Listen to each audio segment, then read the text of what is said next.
That was weird. The audio, the intro did not play. Did such a nice job with that too. I don't know. I don't know why it didn't play. And now I have slapback. I didn't have slapback all day when we were working on this. Well, you have slapback now? Hello? No, just stop. You were adjusting, weren't you? You were playing with something, weren't you? I wasn't playing with anything. But anyway, welcome to the Smoker Show. You're playing with something. Welcome to the Smoker Show, season 2, episode 17. On that side shot where you got your mixer. Let me see that shot. This shot right here? Let me see. Yeah. Be careful. Be careful. Look at that product placement there, ladies and gentlemen. Oh, my bad. I forgot I had my bottle of delicious cool citrus from the Unsalted line. Be careful. If that gets in your mixer, it's bad for the inside. Very bad. All right. Smoker Show, season 2, episode 17. Our telephone lines are open. If you have any questions or comments during tonight's broadcast, 215-383-5752. 215-383-5752. Press 1 when you hear a British lady speaking, and then you're going to show up on our switchboard here, ready for me to bring you into the show. Before we get started, Phil, how's your week been? Everything okay? How's my week? Yeah. My week has been good. A little problem with the back again though, which is kind of aggravating me. Because I thought I was like doing the right kind of workout and like this back strengthening crap that they told me to do.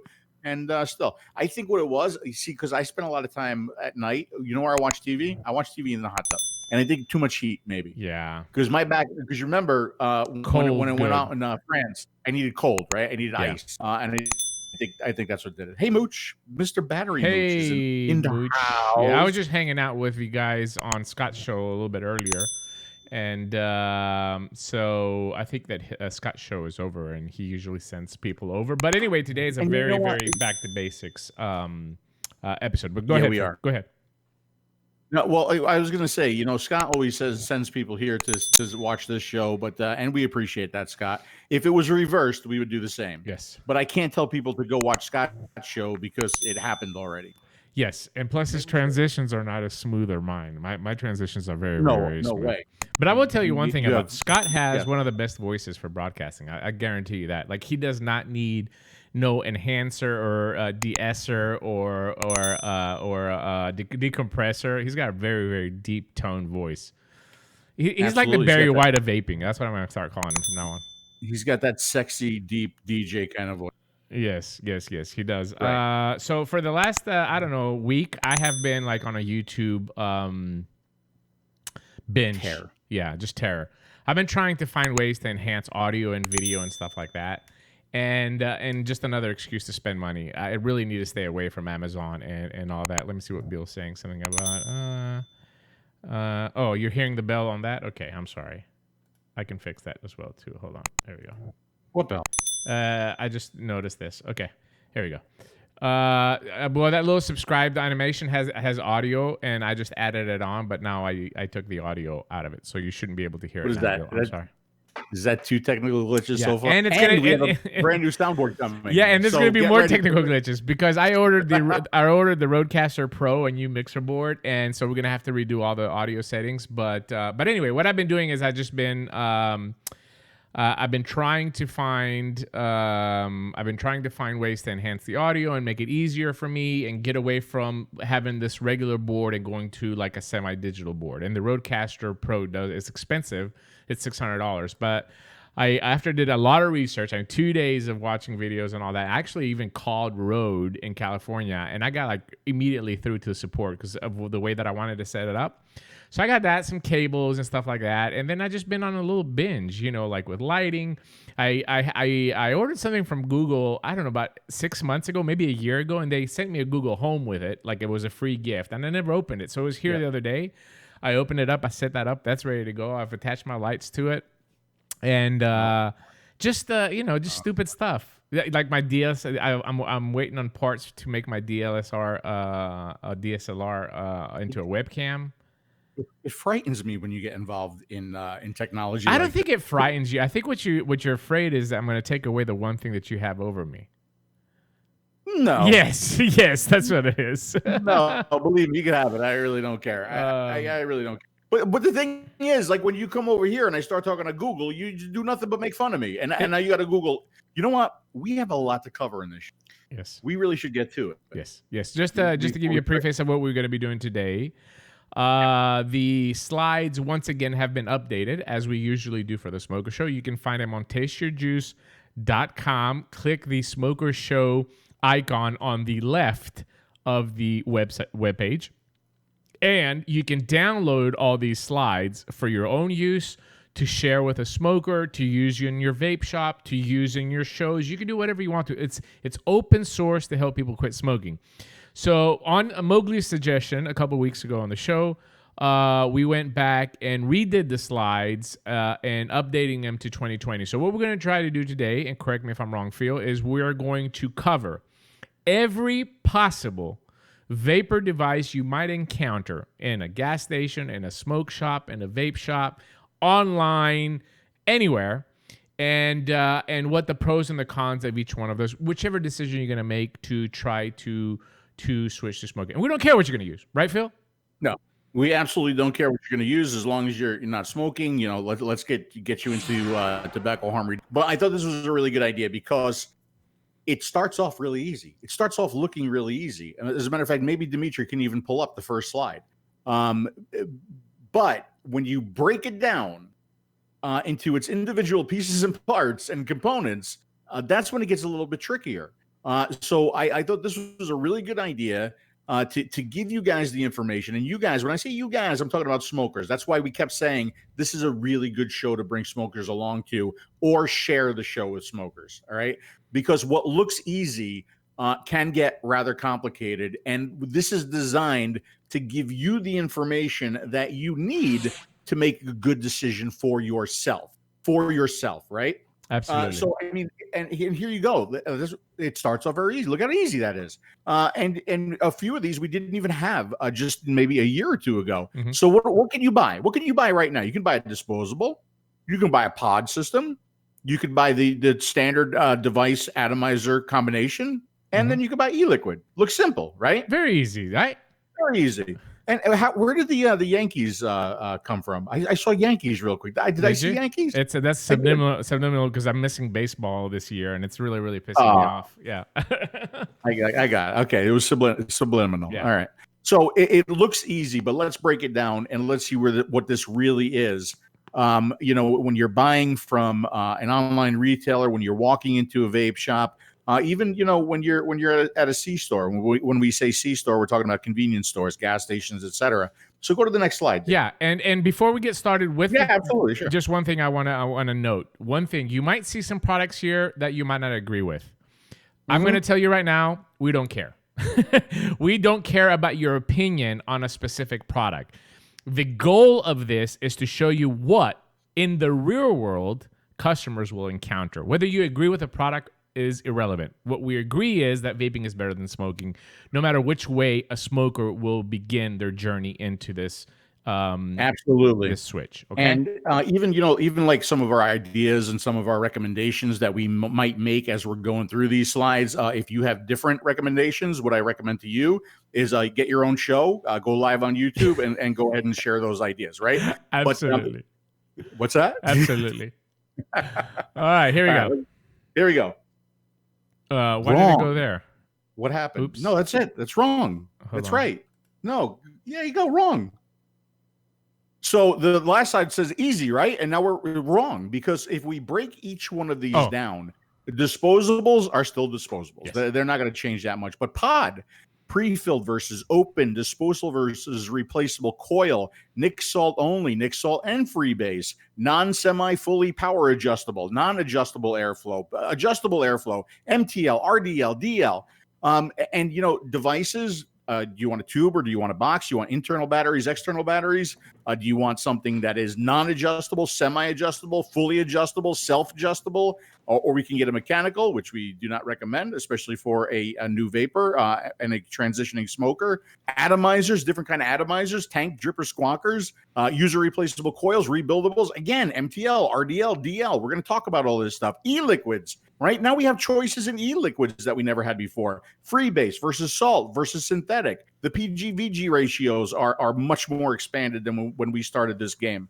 Nic strength, and now we got sweeteners and diketones too. So we're going to try to go through all this. We're going to give you examples of these and talk about the pros and cons of each. You know, when you look, I mean, I cannot fault smokers for being overwhelmed. And but I can also understand as a vapor trying to help a smoker, it can be overwhelming as well too. So again, the goal is to have this all concentrated in one package that you can go through this and help somebody out. And Phil has said it right. If you can't find something in today's market to quit smoking, you don't want to quit smoking, obviously. But on the other hand, we also got to understand that there's literally thousands of different ways to vape in today's market, and it can be very, very overwhelming from somebody that's coming from just taking out a stick from a box and lighting it on fire. So that's what we're going to attempt to do here. Absolutely.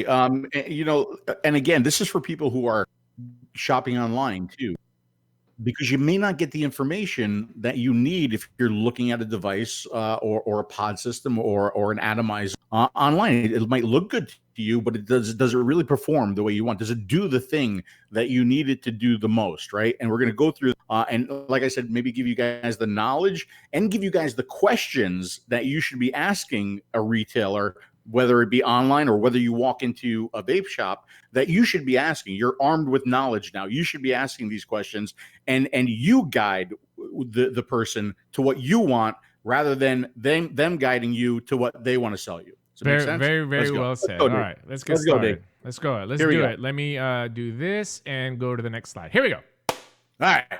Now, the one thing you're going to notice in the upper left-hand corner, there's a little traffic light. Put a little traffic light there. Green means go ahead. No worries here. Just go ahead. Red, yellow means like caution, or you should be asking some questions, or you should be thinking about this. And red is stop, and we'll talk about those when we get there. Okay, so pods, disposable. What's a disposable pod? You can't refill it. You can't recharge it. You use it one time, and you throw it away, right? D, like after we do that, maybe we come back to us and we'll just discuss each slide real quick, maybe do pros and cons a little bit. Yeah, we can. And I just saw a comment about Phil's audio. Yeah, I have come in from a separate port tonight, and I have his video coming from a different source because this gives us really, really good audio, and I want to upload this as a podcast as well too. So I think it's the sound, the quality of Phil's sound is very, very better. So it might be a little bit off sync, but that's not a big deal. It's about the content, okay? Yeah, disposable. I mean, pros and cons of the disposable. Obviously, it's easy. It's super easy, right? It's probably easier. You don't need a lighter, to use it. Super easy, barely an inconvenience, right? I mean, it is as close to, pulling a stick out of a box and lighting it on fire, all right? And then you throw it away when it's done. So it's going to be really easy. But like some of the cons, I could think of two right away. It's going to be more expensive to do. Also, probably not the best idea for the environment either, because it's not like you're just throwing a coil away. You're throwing this whole thing. You're throwing a battery, right, and electronics and like the coil away all in one shot. Anything else, Dave? Well, one of the other cons, in my opinion, is that usually you will find these in one nicotine strength. So you're not going to have a variety. If this is too strong for you, you're not going to find a variety usually of the disposable. One or two strengths. It's usually like 25 or 50. That's generally what you're going to find in the market. Most likely 50 because that's what's been very popular with these bars. And, you'll find Puff Bar and you're going to find Rip Bars and you're going to find, there's all different brands. It's usually the same product. Just, OEM rebranded into a different, marketing strategy. But that to me is a con, not being able to control the intake of nicotine depending on what makes you, more comfortable. Right. All right. And the FDA can pull them off the market anytime. And the FDA can pull them off the market anytime. Absolutely, yes. All right. So let's go to the next one. A pod, but a pre-filled pod. So what is this? It's a one-time use pod right? But when you're done with the pod, you take the pod, you throw the pod away, and you can see I'm showing a 𝗀𝗋 as an example. The device is on the left-hand side. The pods are on the right-hand side. Once you're done, you take the pod, you throw it away, you replace it with a new pod. The device itself is reusable and rechargeable. Okay, so you plug it into the wall with whatever adapter it comes with, and you can recharge it and you can use it over and over again. So what you are buying with a system like this, you are buying the pods. So pros and cons. Again, pros, it's super easy. Really, it's one of the easiest ways. Another pro is going to be you're going to be able to find these pretty much everywhere, right? Gas stations, convenience stores. One of the drawbacks I think with 𝗀𝗋 is that even though you are going to find them everywhere, they've pulled their flavors. So it's going to be very difficult for you to get away from the tobacco or the menthol flavor that they're selling now. So finding flavored product, which is extremely vital for somebody to quit smoking, will be very, very difficult. So if you don't like mint or menthol, if you don't like the tobacco flavor, you're out of luck. There's other pods that you're going to find on the market, like Enjoy and Swisher Sweets has one, the Alto. You're going to find other pods that have pre-filled pods like that have a variety of flavors that make it a little bit easier. But generally, these you're going to find them in the mainstream market, meaning gas station, convenience stores, and stuff like that. And if this is something that's convenient to you because you do shop at these locations, those products actually might work a whole lot better for you to get started. Right. So now I would say that like those two items you're going to find most in C stores. And now maybe we move into the vape shop a little bit, right? Because a lot of the stuff that we're going to be talking about now, you are going to find in a vape shop and you are going to find on vape retailers online. Okay. And the first one is still a pod, but now it's an open pod, but disposable. Mm-hmm. Okay. So what do I mean by that? I mean, the pod can be filled by the user. Okay, so the pod, you can get several fills out of it before it goes bad. The obviously you can choose the flavor that you put in there based on the e-liquid that you purchase for it. Mm-hmm. But after the pod is no good anymore, whether the flavor is bad or just doesn't work, the pod is disposable. You throw the pod away, right? But the base again can be recharged. So it is very, very similar to a 𝗀𝗋, but you can refill these where you can't refill a 𝗀𝗋. Okay? Yes, absolutely. And I think when we're talking about this type of pod system, generally, this will be in a specialized store. Okay? I think we need to really, really stress that for people that are starting out. And the reason why I bring this up is because there are some states that are starting to enact some rules and regulation, meaning that you might be able to buy this in the store. And guess what? A month later, you might not be able to find it. You'll have to go online and buy the supplies to continue to vape in this form factor. Or if you really, really like any device that has, like the Innokin EQ, that has a pod that you refill by itself, you might have to transition into an online type of shopping to continue to get your devices. Right. But again, like for pros here, you got ease of use. And if you are using an open system, depending on what state you live in, it does open up a wider variety of e-liquids, both flavors, ratios, nicotine strengths, nicotine types for you to choose from. You're not limited to what's either in that pod or in that disposable. Absolutely. All right, moving along. Okay. So the next slide, what can you buy? An open pod and a replaceable coil. Okay, so with this, again, you have a pod and you can fill the pod with your own e-liquid, but when the pod gets bad, it's a coil that you replace, not the entire pod. So the pod gets saved, you open the pod up somehow, you take out the coil, you prime a new coil, you stick it back in, and you're good to go again. So the pod can be filled by the user, the pod can be refilled several times. The pod is kept, but the coil is replaced after several refills. And again, the base can be recharged and reused. This one, I mean, to me, this one feel is, again, a little bit more on the specialized section.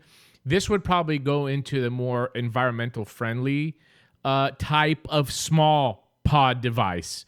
So because you retain the tank, the plastic part of it, you retain the device itself, and all you replace is the coil, which can be recycled, obviously, because it's a metal coil, if you wish to go that route. But it also does cut down on the landfill versus some of the disposables and some of the other ones that we saw earlier, even with the plastic that you throw away in a refillable pod.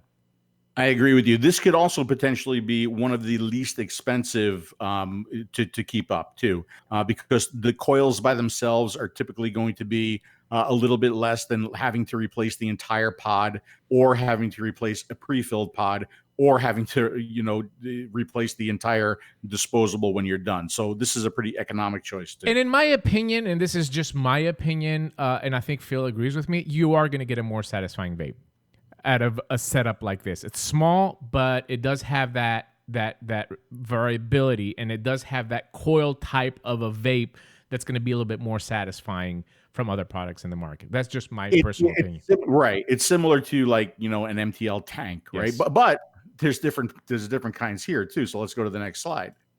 Because your pod may not work well with free-base nicotine. It might only work well with nic salt. So what do I mean there?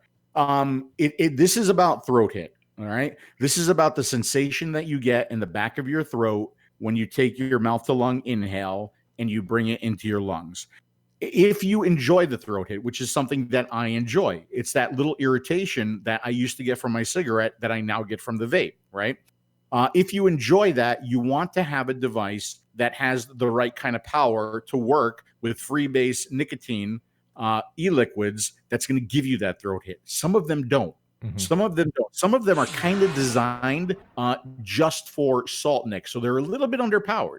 They're going to work great with your salt nic, right? But if you put like a 12 milligram or even an 18 milligram free base, you're not going to have that power that you need to get that thump in the back of your throat. Right. So again, that's something you have to think about. Yeah, people really it really aggravates me, especially within this about that. And I think on the next DP show we're going to tackle this subject of the 50 milligram equation. But I think a lot of vapors get past the cigarette point and then they go into the vaping journey 1, 2 years, 3 years, and they forget what it was to be a smoker, right? And that's fine. That's fantastic. That's what vaping is designed to do. It's designed to completely disassociate yourself from a cigarette. But when we're recommending pieces to somebody that's a smoker, we have to recommend things that would be familiar and satisfying to a smoker. And it's extremely important to always keep that into perspective without letting your personal setup alter your recommendations to this smoker. And I think that's extremely important. Something that we don't do often enough, I think, in my opinion, in this industry. Right. So now I go from this, and this is that's a Joytech product. It's still a great product, right? But it needs 18 milligram or higher free base. Now, if we go to the Ppodin, right? The Ppodin works really, really well with free-base nicotine. Mm-hmm. It's got a really nice thump at 12 milligram. It is satisfying. It's got a good throat hit, right? So that's why I just put the Ppodin there. But there are other devices just like this that are going to work good with. And see, when I say they work good with free-base, they also work good with nic salt. Right? Correct. And generally, if a device is going to work well with free-base, generally it's going to work good with salt nicotine. But it's not the same. On the other hand, okay, if you have a device that requires a high nic salt, sometimes it might not work good with freebase. I think that's what the takeaway from this should be. Right. All right. So now we go to airflow. Okay. So we talked about different nic types. We talked about different pod types. Now we're going to talk about airflow. Is this airflow or power? What am I on? Power? Power. Oh, I'm on power. Yeah. We're going to get to airflow. Yeah. So power. Some of these devices don't have any power adjustments at all, like a Juul, right? So you can't make it high, medium, or low. You can't adjust it in any way, shape, or form. What you get is what you get. All right. So that's the Juul, no power adjustments at all. All right. Now we could go to the next slide and we could take a look at a couple other Innokin products again. And I'm trying to keep up here with the slides. So these are semi-adjustable. So what does semi-adjustable means? They might have one or two or maybe three different settings for you, not 1, 2, or 3 different settings for you, like a low, medium, and a high, right? So if you want a little bit more power, it's there for you. If you want a little bit less power, it's there for you, but you're not limited to one single setting, right? But they're not fully adjustable, which is the one that we're going to go to next, right? And then here too, you'll notice that the light changed to yellow, right? Because this might be too much for a beginning vapor.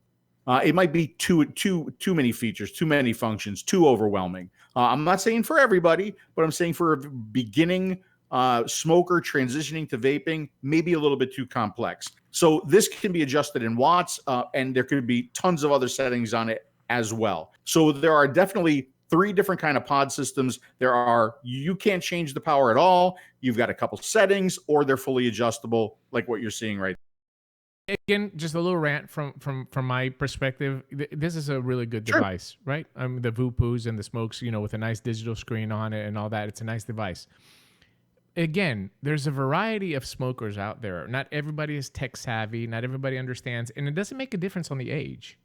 Okay. Obviously, older smokers, which actually really need our help, and I say that wholeheartedly. People that have been smoking for 20, 30 years, they're urgent to quit smoking. Even though this device is being propelled, especially in the US stores, as a starter kit, this is geared towards vapors. This device is geared towards vapors. And you can argue with me all you want because of your personal vendettas or whatever, but I'm right. Okay? This is an extremely difficult device to give to a 60-year-old to quit smoking. So we always have to think in the back of our heads, just like I said earlier, let's try to recommend based on what the demand of the customer is. And if you're a smoker and you're listening to this and you're trying to decide on what to buy, if you go into a store and they're pushing something like this right off the bat to you without asking you questions, all you have to simply do is just turn around and walk out and go to another store. I say this wholeheartedly because I truly believe that the advancement of these devices are fantastic for the vapors, but it also put a big gap between us and the cigarette. And we need to fill that gap, and we need to be able to transition to these steps just like we all did in vaping. Absolutely. All right, so we now we're going to go to airflow. Yes. Now we're going to. I saw that subliminal message again. I'm sorry. It's because the way I've got it set up to run the slides, sometimes it pops up, but it's okay. Okay. So again, what can you buy? Pod. Now we're talking about non-adjustable airflow. So what is another device that has non-adjustable airflow? A cigarette, right? Mm-hmm. You can't adjust the airflow on a cigarette. You get what you get.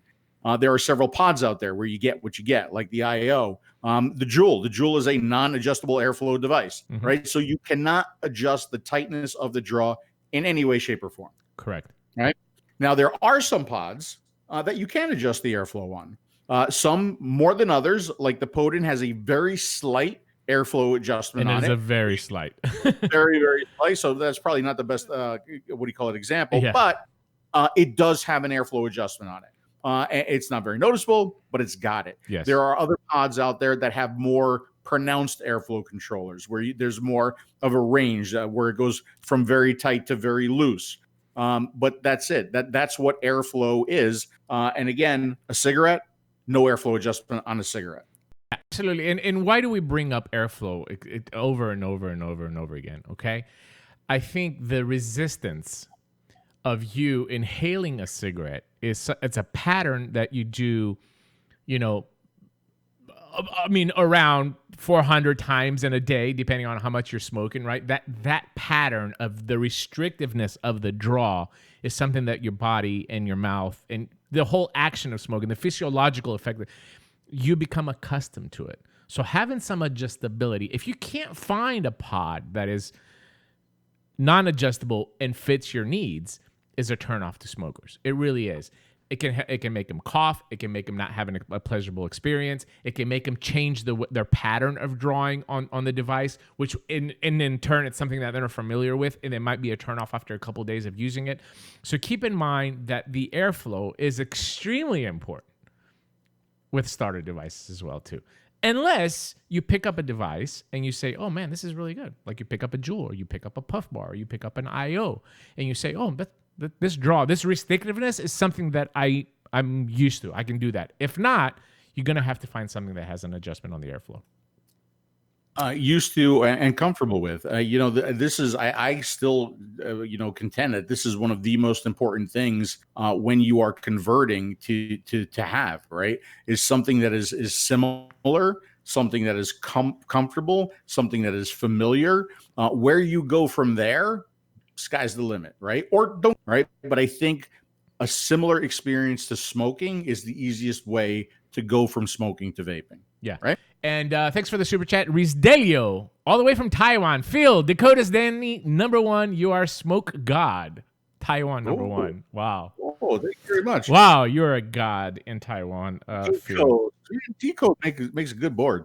Yeah, they really do. All right, let's move along. We got a lot of stuff to cover up. We got a lot of slides. Okay, so now different draws. Okay, you have where are we? MTL. Yeah, you've got MTL pods.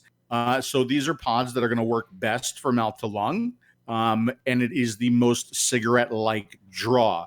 Let's go through all of these, and then we'll sure. The draws, and then we'll talk about them. Okay. And then you have pods that are more designed for RDL and DL. What's RDL and DL? Restricted direct lung and direct lung. Again, pods that work best for that style of vaping. Now, let's talk that style of vaping. Okay, and you know, in my opinion, this is another huge mistake. For example, the fetch that we put up from Smoke, a great looking device. When we first saw it, me and Phil first saw this at a show when they gave us the samples for it, I had really, really high hopes for it. I had a round mouthpiece. The mouthpiece was a little bit big, and that should have been a tail right off the bat. But it's round, okay, so it's familiar as a cigarette, unlike some of the other pods that have some of these squared off or oval type mouthpieces. But as far as the design of it, this small, stealthy, I thought it was a really great device. And then when we get home, of course, we put it together and we start vaping it, and it is not a cigarette-like draw by any means, and not even close to a mouth-to-lung draw.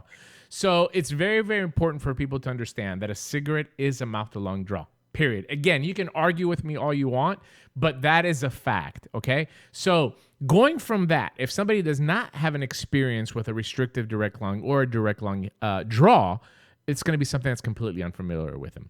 It's going to be something that's going to be very, very difficult to put high nicotine inside as well, too, simply because the amount of vapor and the air that you're getting is a lot, and that's going to make them choke, especially at higher nicotine levels. So the draw, the MTL versus RDL, DL, Phil. Yeah, and this is one thing that I really wished. I really wished websites got this. I personally think like every single pod should have a label MTL, RDL, or DL. Agreed. Now, I just want to go over, what's that? Agreed. Yeah. So mouth to lung, obviously, we've done this so many times. We're going to do it again. Mouth to lung, it's a two-stage process. You bring the vapor or the smoke into your mouth first, using your cheeks, your mouth muscles, and then you bring it into your lungs, right? Two-step process. Direct lung, one-step process. You take it directly into your lungs.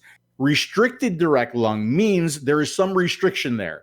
It's not a wide open airflow. To me, direct lung at this point, because restricted direct lung can mean a lot of things, direct lung means no air restriction at all. That's what it means to me at this point, right? So that is direct lung. There was no air resistance there at all, right? And believe me, there are tanks. Can you do that again? Can you do that again? That was just so hot. There you go. Right, let me get lightheaded. So I really wished, and I wished they were properly labeled, because that the device we just talked about, the Fetch, when we were at the show, the guy said it's mouth to lung, correct, right? And it's not even a little bit. So not only do I wish they were labeled, but I wish they were properly labeled as well. 𝗲𝗍𝗪 said he's not from Taiwan, he's from USA. I don't know why he put Taiwan #1 on the in the super chat, but anyway, it doesn't make any difference where you're from. Thanks for the super chat. We really appreciate it. All right, we covered MTL, RDL, and DL, and these are terms that you should familiarize with. I mean, you should start learning, because I think that the variety of options that are there as you're growing into your vaping journey, I think these are terms you should be aware of. It just makes it easier for you to shop afterwards. You want to upgrade, you want to get something new. These are terms that you should be familiar, especially when you're looking at reviews or you're looking at other people that are presenting products, and it kind of gives you an idea if that's the style that you want to go through as well. All right.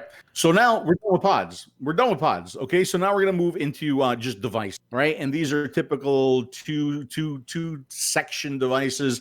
You got a battery section and you have a tank section, right? So what's the first kind you could buy? Cylindrical, right? A tube device. There's tons of tube devices out there, many different sizes, many different colors and patterns, different battery capacities, some that you can put your own batteries in, right? But that's what it is. It's a tube, it's cylindrical, and it's got a tank on it. And just a little note here, like these devices here, very rarely will you find them outside of Vape Shop in the United States. Now, Europe is a little bit different. In Europe, you can find Enduras and those type of devices, not only in vape shops, but you can find them in gas stations, you can find them in supermarkets. In the UK, I know that we have a huge deal with one of the biggest chains of convenience stores there that actually do have not only this, but they actually have Zenith tanks as well too, the D22.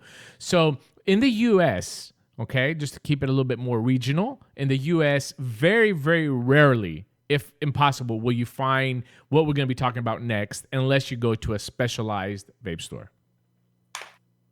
Yep. All right. So now if we don't want a tube mod, we can get a box mod.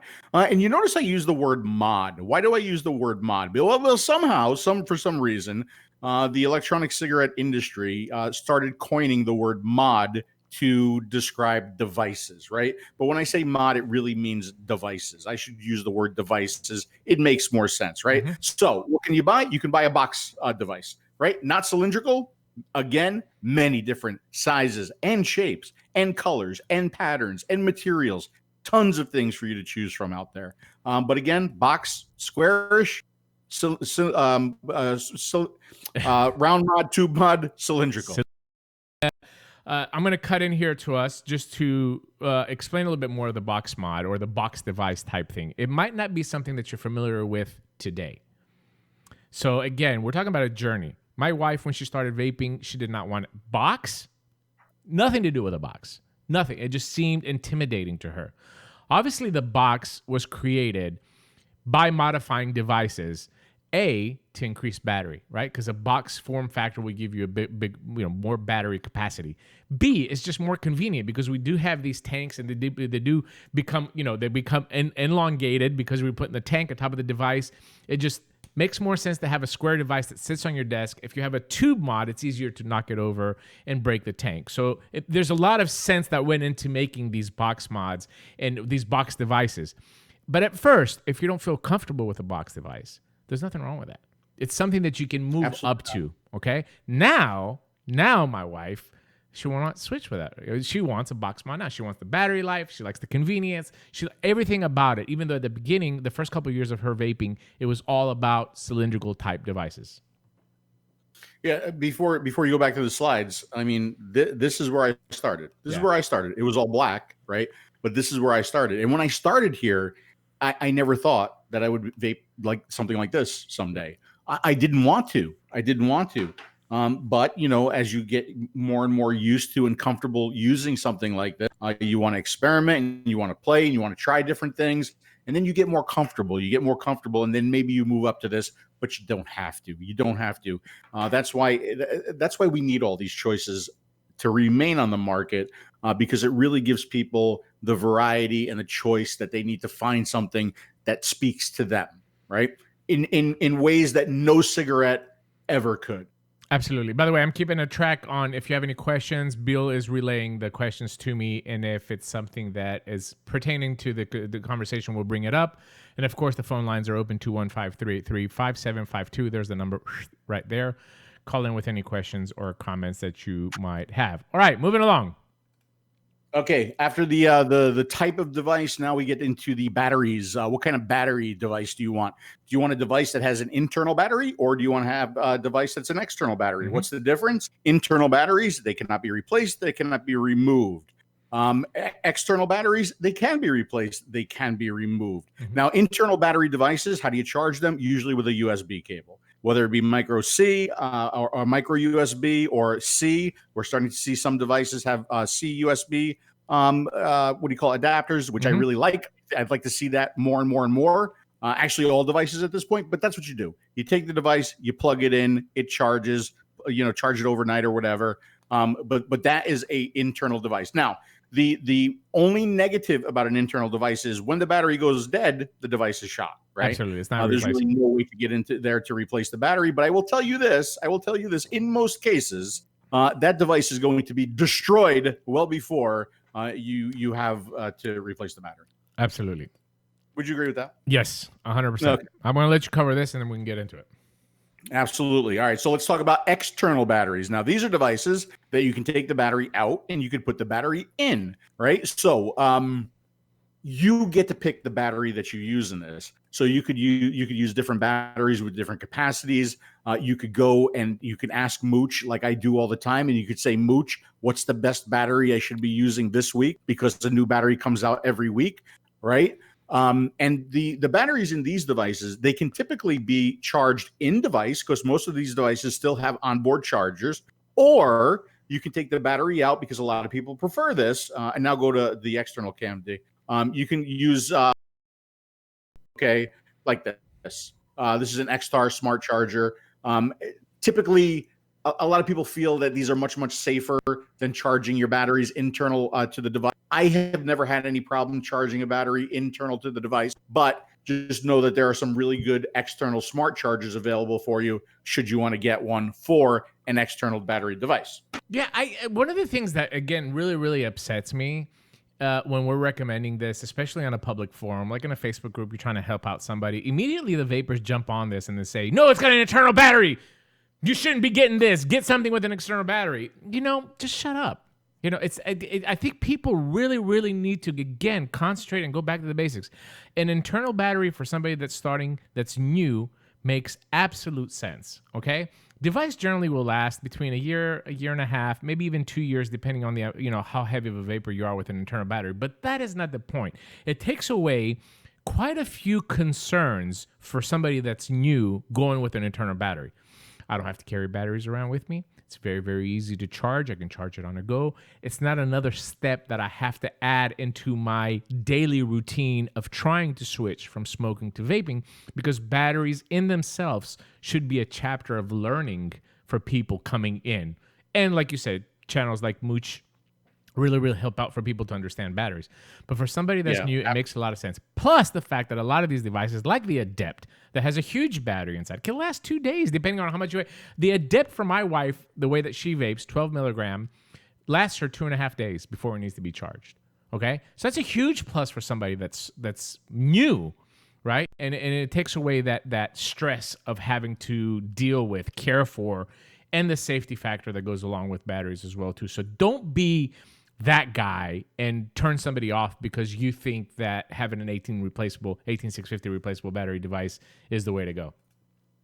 Now, I will tell you the biggest pro. Go back to me real quick, Dave. Yes. The biggest pro of an external battery device is this right here. When the battery is dead, you go like this and you take it out, and then you go to your charger. You get another one, you put it in. You have no downtime. All right. Mm-hmm. So that is definitely one of the benefits, one of the pros of a device that you can take the battery out. That's why, if you have a device like the Adept, charge it overnight. This way, when you get up in the morning, it's got a full charge for you. But the Adept, right, when the battery is done, you do have downtime to charge it and you're waiting for the charge. With external batteries, you don't have that problem. All right. Okay, moving along. Okay, moving along. So now let's talk about the adjustability devices, because they're, once again, just like pods, we have some devices that are not adjustable. And we'll get to the other kinds of devices, but this device is not adjustable. This is the Innokin Go-S. The device has no power adjustment. Now, typically, these devices are designed to work with their own atomizer resistance combination, right? So that's why, the power going out of that device is designed for the tank that screws onto the device. You could potentially put another, because you have a 510 connection. 510 connection is universal. You could put another device or tank or atomizer on the Go-S and not get a good experience, right? Because it's the wrong kind of power. So non-adjustable devices, you are typically buying the topper, the atomizer that goes with that device. Correct. Okay. So now we go to a device that's self-adjusting. Self-adjusting, that's kind of cool. Well, again, very, very easy to use. What the device does, it will read the resistance of the coil that you have in your tank, and it will self-adjust itself to that resistance. Problem here is that you're stuck, right? Even with a single or with a non-adjustable device, you're stuck. So if you don't like the vape that it's giving you, you're not adjusting it. You're going to have to learn to live with it. Absolutely. And then we have semi. What is this? Semi. Yeah, semi. And here, this is where I think we have a good choice for a new vapor, right? Because everything on this kit, especially that you're looking at right now, everything is adjustable. So they can fine tune everything. They can fine tune their power level. They can fine tune their airflow. And we'll talk more about the airflow when we get to that tank. But with the Adept, you have 3, 4, 5 different settings on it, and you can adjust it. And it's an easy adjustment. So you just have to look at the bars. And when there's more bars, it means more power. When it's less bars, it means less power. This is something very, very simple that the average person can just pick up and use and adjust on their own. You agree with that, Dave? Absolutely. I'm just letting you go. You're in a flow. You're in a flow. All right. So now we go to fully adjustable, and the light changes to a yellow, right? Again, may not be the best option for a new vapor. I know this is not my mother. This is not the best option for my mother, right? Because this is too complicated for her. There are people that are not good with technology. My mom happens to be one of them, yes. Right? But this device also is fully adjustable. So you can adjust it in watts to however low you want or however high it goes, right? So those are the different kinds. But let's talk about one more. After we get to fully adjustable, let's go one more. Yep. And this is going to be we'll call it a red. Not only fully adjustable, but fully featured. So what does fully featured mean? There's a lot of features that are available in vaping today. I listed a few of them here: adjustable wattage, temperature control, custom curves, clocks, menus, more. Even a flashlight. Even a flashlight. That's right. I can't even tell you how many times I've used that damn flashlight. But again, this might not be the best choice for a new vapor. It might be extremely overwhelming. Maybe not the right first device for people. So keep bringing up my wife, and you're actually going to see her later on the show. But I believe that my wife is exactly what the example of what Phil is talking about. Now, if you look here behind on my shelf, I just got restocked for giveaways and stuff like that. And for smokers, I got a bunch of product from Innokin. So my wife can come down here and take any device that she wants. I use 2 chromas right now. I absolutely love them, right? So you'd think, here, my wife, have a chroma. It's nice. It's sexy. It looks good. She doesn't want it, right? She wants a box mod, but she does not want the stress that comes along with hitting a wrong button and getting into, let's say, temperature control, or getting into a menu system with curves, or getting in and then panicking, because this is what happens to smokers. It's like losing your lighter. You panic, right? Panicking, not being able to vape is not something she wants to deal with. So even though she likes a box mod, she wants the simplicity. She knows the screen of, let's say, the Coolfire up and down. She knows 13.5 watts and her 1.6 ohm coil. This is what she likes. It's easy for her to get there. The same with Adept. She hits the buttons, she gets to the heat that she wants, and she's done. She doesn't have to have the stress that goes along with an advanced, fully featured device, as Phil said. And as much as we love them as vapors, I think once again we make this mistake constantly where we recommend these devices. And the MVP is a really, really good device, but it's not something that I would recommend for somebody that's a new vapor or coming from smoking. Absolutely not. But we see him being promoted that way. Go on, I'm sorry. Just to give you an example, I've gotten phone calls, I've gotten emails. Dimitri even called me up once. People get stuck in a mode and they can't get out, or they're looking for something that they can't find. They're trying to get into something that they can't get into. They're trying to adjust something that they can't figure out how to adjust, right? That's how complicated some of these devices can. They for a little while. You can get as involved in this as you want, or you could keep it as simple as you want. Again, one of the great things about vaping and one of the great things about having all this stuff available, choices, something for everybody, right? Did you have anything else to add there? No. I think we covered it pretty good because it's something that needs to be talked about a little bit more into detail for people that are converting, and I just don't think we've done a good job as an industry to do that. Right. And so let's talk about one more device. This device again is going to have a big red light, and that is a mechanical. Right. So what is a mechanical? A mechanical is basically a hard wire to your battery.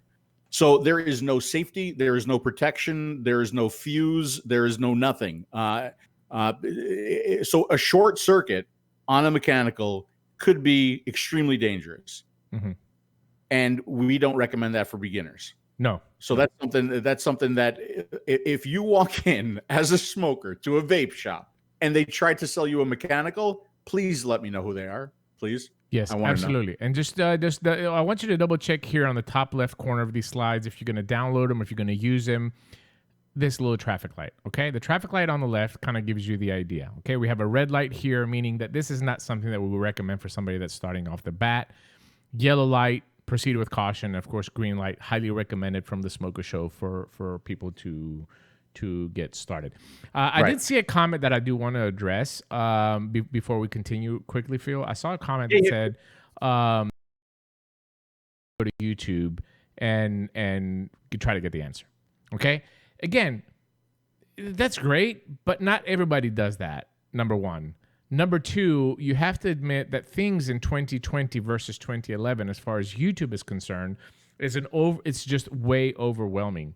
There's literally millions of videos on vape products, and there's millions of opinions and views on it, depending if you're a vapor or not. So if you're savvy in YouTube, right? Like, okay, I give you that. But not everybody can do that. And also think about older people as well, too. Why are we excluding them from vaping? I mean, they should be vaping as well, too. So it is a good recommendation, but it can also be a very overwhelming recommendation. I'm a YouTube freak. I spent 2 days trying to find out something about the Rodecaster Pro that I ordered, and I went down every rabbit hole. Today I got on the phone with him in California, and they solved my question. And I was really surprised. I told the guy on the phone, I was like, why isn't there somebody talking about this on YouTube? I said, streamers that use usually a 2 PC setup, if they knew this, they would go all over this board instead of buying the XLR, which is being recommended for. And he's like, you're right. There's not a lot of. I might just do a video on it because I know if I spent 2 days trying to find it. But how many people are going to have the will to do what I did, especially a smoker, man? Come on, they just walk outside and have a cigarette. So sometimes it gets overwhelming. I don't necessarily think in today's world that YouTube is simply the answer like it was 10 years ago with vaping, where we have a limited amount of products, and it was easy to go find 2-3 people and get your answer for it immediately.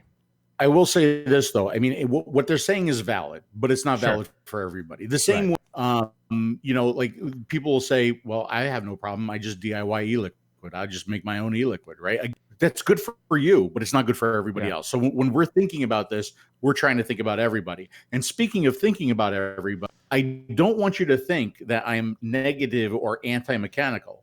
Mechanicals have their place. Sure. Some can be very, very elegant. I mean, I have beautiful mechanicals in my collection.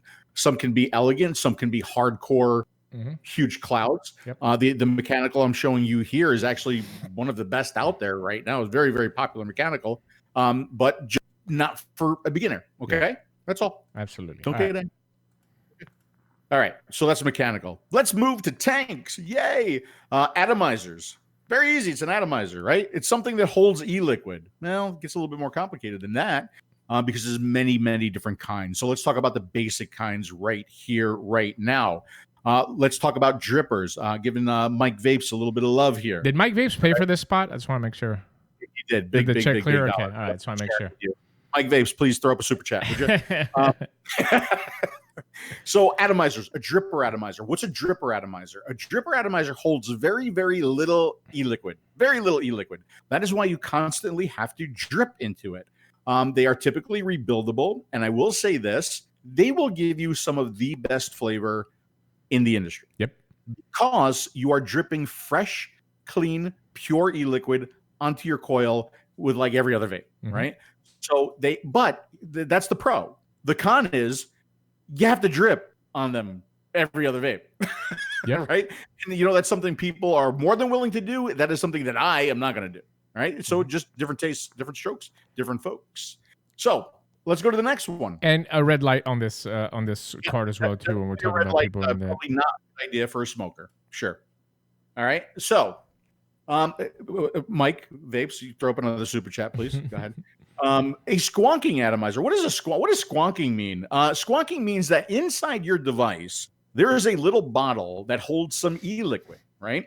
Not a tank, a little bottle. And what you do is you squeeze that bottle or you press that bottle, and e-liquid is injected up into the atomizer, right? And the act of squeezing that bottle has become known as squonking in the world of vape, right? So that's why we call it a squonk atomizer or a bottom-fed atomizer.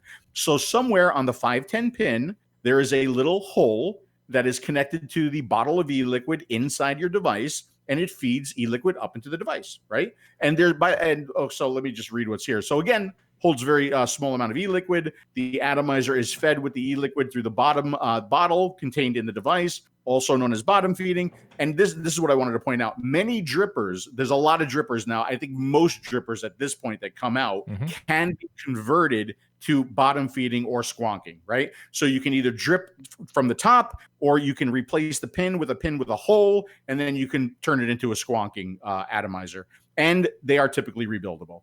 And again, traffic light, red light, probably not something that you would want for a beginning vapor. I try to visualize this for you guys. Here I have an SQ mechanical squonker. I have the barrage on top from 𝗃 himself, but the setup as you see it here, it's a very, very nice setup, a very enjoyable vape. But think about this. Think about all the pieces that go in together to make this. I have to take this atomizer. I have to build it. So I actually have to build a coil and wick this atomizer in order for it to start performing. Then I have to take the bottle and I have to fill it up with liquid, attach it to the device. And since this is a semi-mechanical, right? There's no safety features on here. I got to make sure I put the right battery inside. I've got to make sure that the polarity is correct and all that. There's just a lot of pieces that go together. I have to look at the battery and what the rating of that battery is and adjust the coil here to make sure that I match these two. Again, it's a very, very dangerous if you don't know what you're doing, but also complex procedure as well too. Do I get a good vape out? Oh, absolutely I do. But to get there, there's a lot of work involved as far as recommending it to somebody as a new device. And that's why in our slides here, you're going to see on the top left that we give it a red light. I tell you what, I am possibly the worst dripper and squonker. And the reason why I'm the worst dripper or squonker is because I forget to do both. And when you forget to do both, when you are dripping or squonking, you are greeted with a dry, nasty hit, unless you're using temperature control, which is something else I don't recommend for a beginning vapor. Absolutely. All right, so let's go into the next type. So now we got atomizers that use user replaceable coils. So what does that mean? That means inside the atomizer, there's this little metal piece, and that little metal piece can be removed. That little metal piece has the heating element. That little metal piece has some wicking around it. And that little metal piece is your consumable, right? So once that goes bad because it gunks up or it starts to taste bad or it doesn't work anymore, whatever, maybe it gets too tight, maybe it gets too loose, maybe it starts to leak. A lot of things can go wrong with them. You have to replace them. So you take it out, you put some e-liquid in, you prime a new one, get a fresh one, and you screw it back in. Very, very common. Probably this is where we would recommend, like if you are starting, if you're going to get a tank, get a user replaceable coil tank. And this is one of the most popular that we see on the market. By the way, 757, I see you on hold. As soon as we get through these slides, I will bring you in. But this type of setup, meaning that something that's going to have a tank with a replaceable coil, this is most likely what you're going to find at a vape shop. This is the most common for people to get started as far as the setup is concerned. From this entire setup that you see here, the only thing that you're going to change is the little metal thing that's inside. I had one right here to show. What did I do with it? You have one? Yeah, I can get one. Oh, I got it You right got here. I had it Sure. actually out to show. I don't know why I put it inside there. So out of this entire setup, the only thing that you're going to change is this little metal part. And this little metal part sits inside the coil. And this is the only thing that you're going to need to change. A little wash in the tank if you want to maintain it and stuff like that. But this is the most common startup. And this is something that's very, very popular because it's satisfying. It's very, very easy. You get a variety of liquid. And it's the most popular way, especially in Europe, for people to get started with vaping. Right. And like Dimitri said, you know, it opens up to the world of different e-liquids. You could put like virtually anything except for the high VG, which we're going to talk about in that tank. It's adjustable. Well, we'll get to that as well. All right. Yeah. So that is a user replaceable coil. Now, what kind of user replaceable coil tanks can you get? Well, hold on a second. What's that? You also have this one. Then you can go to that. Sorry. Okay, yeah. So after the user replaceables, we have rebuildables, and we already talked about rebuildables when we talked about drippers and squonkers. What is a rebuildable? A rebuildable is something that you open up and you put the coil and the wicking in yourself. Mm-hmm. All right. So the pros to a rebuildable, I would say one of the pros back in the day with a rebuildable was flavor, right? But I think these days, you are getting some really, really good flavor from user replaceable coil tanks. I would say that the bigger pro to a rebuildable these days is the ability to put the kind of wire, the exact kind of wire, the exact kind of build, the exact kind of cotton or whatever other wicking material that you want in it. And by doing that, you wind up saving money. There's a substantial cost savings if you rebuild. Because the raw materials, the wire and the wick are cheap. So I think today that's the bigger benefit with rebuilding. Did you say so? Absolutely, I 100% agree with you. Now, vaping in general, and we've talked about this in previous episodes, and you can look at the slides as well too, where we do a cost analysis. Vaping in general is cheaper than smoking. Okay, and then there's levels, you know, of how much you want to spend versus the convenience of vaping and which way is convenient to you. And every step of the vaping process has a different price threshold. But as far as the satisfaction that you get in equipment in 2020 versus what we had in 2011, where we really had to modify the devices and really get into building to increase the quality of vape and the flavor of the vape and the satisfaction is leap years ahead of its time right now. So there are a lot of replaceable coil systems on the market that are inexpensive, right? $2.5, $3 for a coil. You change it once a week. So you got $12 in coils for a month. Then you got another, $30 for e-liquid, and you're vaping the entire month with the cost of a carton of cigarettes that you usually would buy in every week. Obviously, if you get into that rebuildable stage that Phil is talking about, you're going to also reduce that cost as well too. So it's versus on price, convenience, satisfaction. You put all those together, and then you come up with a plan that best suits you. I will tell you, in today's market, you can vape pretty inexpensively without building as well too. Definitely no issues there. All right, let me move along now to the next slide, which is... So now we move into draw. Once again, just like with the pods, we got different draws on these tanks. Yeah. There are several tanks that are designed for mouth to lung. There are several tanks that cross over mouth to lung and restricted direct lung. And then there are tanks that cross over restricted direct lung.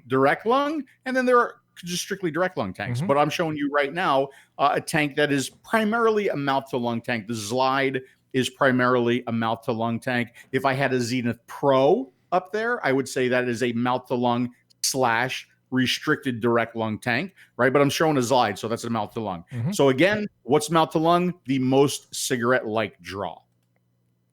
Okay. Also, you have atomizers that will do direct lung or restricted direct lung. Do I have?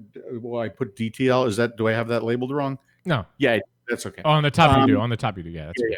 All right. So again, atomizers that are going to allow you to take that vapor directly into your lungs in a one-step process with either a little bit of restriction or no restriction at all. Things like if you were shopping a site and you were trying to figure out, because the tank is not properly labeled, right? Look at the mouthpiece. Look at the mouthpiece. That could be a telling sign. If the mouthpiece is a very large mouthpiece with a very wide diameter and a wide bore, typically restricted direct lung, right? If the mouthpiece is more narrow, looks more like a cigarette, right? Typically mouth to lung, restricted direct lung. There was somebody in the chat that made that comment earlier, like we don't pay enough attention to one of the most critical pieces of vaping, and that is the mouthpiece. It's something 𝗏𝗏 and I actually talk about all the time. We really want that mouthpiece, especially for a mouth to lung style tank, to be as close to the diameter as a cigarette, because it's comfortable. And something you're used to. And you're gonna see here, like on my tanks here, right, on my setups here, these are my mouth to lung setups. You're gonna see all my mouthpieces are the size of a cigarette. This is what I'm accustomed to when I'm vaping my high nick mouth to lung setup. But if you're gonna look here on the Zenith Pro that I have it set up in the RDL, you can see how big the mouthpiece is on that. So that's the difference between the two that you're gonna find. Generally, that is a big tell when you're looking at a device on what it's gonna do. The bigger the mouthpiece, the more airflow that you're going to find on the market. Absolutely. So I think we covered everything with tank. All right. Do you want to bring in the call now? Or you want to wait till after the slides? No, get the call, because we're going to change. We're really going to change direction on the slides now. So, all right. Let's see if 757 can you hear us? 757, can you hear us? Yeah, I can hear you. How you guys doing? Hey, good. How are you? Good. All right. Hey, I just want to call in just to say thanks for everything you guys do. I never get to listen to the show live because I'm usually coaching my daughter's volleyball or basketball games or teams, but that's fun. Since that's all canceled, I get to see you guys live now. Thanks, man. What's your name? Yeah, Mike. Oh, this is Mike. I'm calling out of Virginia Beach. Hey, Mike. What's up, man?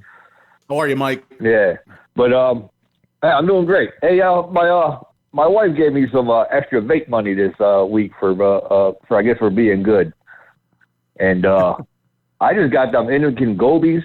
And I'm quite impressed with those things. Which one? The Goes? The 𝗀𝗍𝗪. Oh, yeah. Yeah. Just a little tiny, mouth long setup. Yeah. Just a little, right. Little tiny things. I mean, I've been vaping for like 5 years, for 5 years, but I just like these little starter kits, and I'm quite impressed with these. I got 2 of these, and if anybody's just switching over for $20 or $22, you get 2 of those. I think that'll do the trick on them. Mike, you're absolutely right. And I find it really, really funny. I've seen a lot of advanced vapors. And again, don't take this the wrong way. Not you, Mike, but anybody that's listening. I've seen a lot of vapors tell us, like, I started with this. I moved on to sub-ohming. I moved on to building. And now I moved up to pods. It's like, wait a second. Hold on a second. You were moving up to what?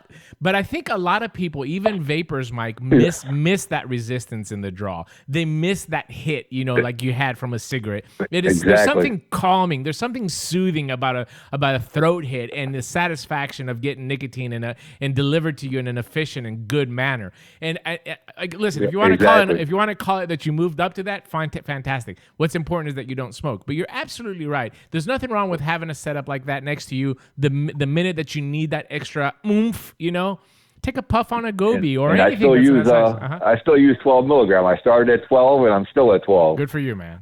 You ain't got to go nowhere. Stay here. Team 12. I just like that one hit. Team 12. But I even treated myself to some 5 ponds. I got that in today. Oh, that's like gold, buddy. You gotta get that once a year. Man. Like sex on your birthday. I'm living the high life now.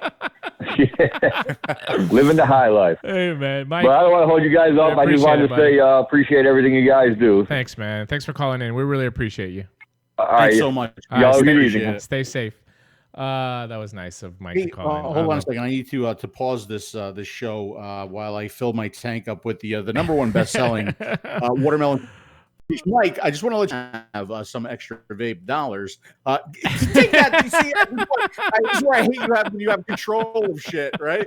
If you do have some extra vape dollars, you might want to try this lovely watermelon peach. Very, very delicious. Available at dashvapes.com. Do try all the flavors in the unsalted line. We would certainly appreciate that.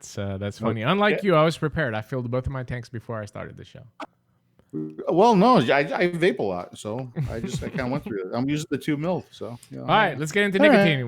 We got a lot to cover. Let's get into nicotine, and let's get into e-liquid, which is very interesting that I just happened to fill my tank with the #1 best-selling watermelon peach, because we're going to e-liquid now. We are going to e-liquid. Because you would think e-liquid's easy. E-liquid was easy. Now it's not so easy anymore. Very difficult. Yes. So what's that? Very difficult to choose. Right. It really is, and it is so important. It is so important to match the e-liquid with what you're using. This happens all the time. People make a mistake. They get something that's too thick. It doesn't work. They blame the device. Not the device's fault. Right. Absolutely. All right. So. We used to have only one kind of e-liquid, and that was Freebase e-liquid. That was the nicotine that was in there. It's the original type of nicotine e-liquid. We can call that harsh at higher nic strengths, 18 and up. But at that 12, it provides that throat hit that some people find satisfying. I find it necessary for my vape, right? I need that thump in my throat. So you are going to get that from Freebase, and you know they come in different strengths, they come in different sizes, they come in different flavors, and that's the original e-liquid is Freebase. And I hate the term Freebase. I do too, right? But yes, you can also call it standard nicotine, regular nicotine. It's what was in these products for many years until this product came on the market. And there it is, salt nicotine. So it's a newer, let's call it a newer type of e-liquid. Mm-hmm. And the reason why salt came out is because it allows you to vape very high nicotine strengths without destroying your throat, right? It's the process of treating the nicotine with an acid that smooths it out at higher nic. Now, it is supposed to go into your system faster. I find that I don't necessarily agree with that, right? For my own reasons, but and it provides very little throat hit. So if throat hit is something that you enjoy and something that you like, you might not want to go with salt. But if you want higher nicotine strengths and you want a smoother vape, salt might be something that you want to look at. Another way of is because the devices were smaller and they didn't have a lot of power, and we saw products like Juul come onto the market that tried to get into the mainstream of vaping. This was a way for them to provide efficient nicotine delivery with a small, low-powered device, something discreet. Also for people that work at jobs where they cannot take breaks, multiple breaks to smoke or vape or whatever, or your vaping is not allowed in your facility.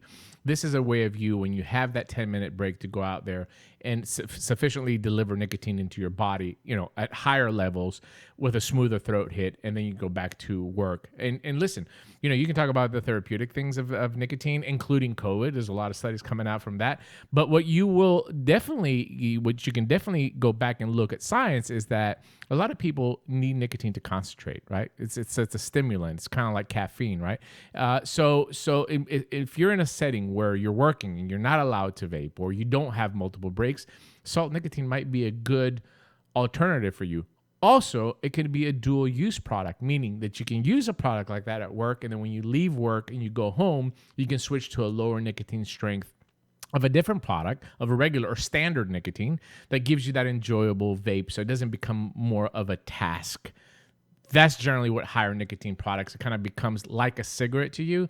And what we're trying to do is break you away from a habit like a cigarette and go into the enjoyable and the pleasure of vaping. And you'll notice that whether we were showing Freebase or whether we're showing salt, we're showing it in a bottle. We're not showing it in a pod, right?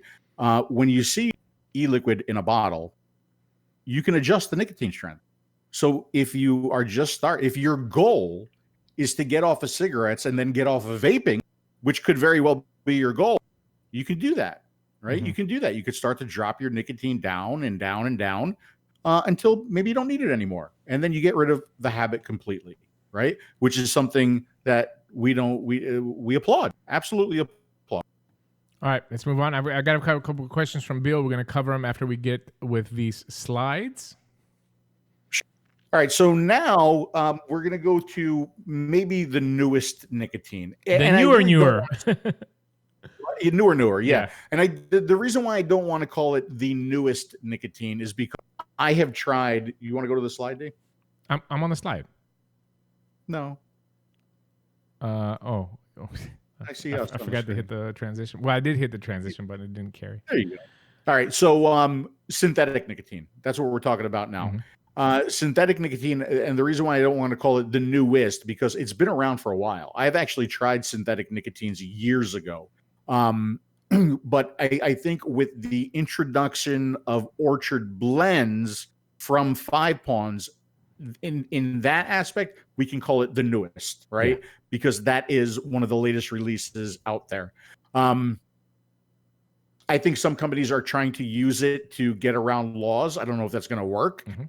The synthetic nicks that I have tried in the past have had very, very inconsistent throat hits, right? So if I were to try, we'll say 5 different 12 milligrams, I would get 5 different throat hits, and none of them were really good until I tried this orchard blend from 5-Pawns, and I got the same exact throat hit from their 12 milligrams from freebase or standard.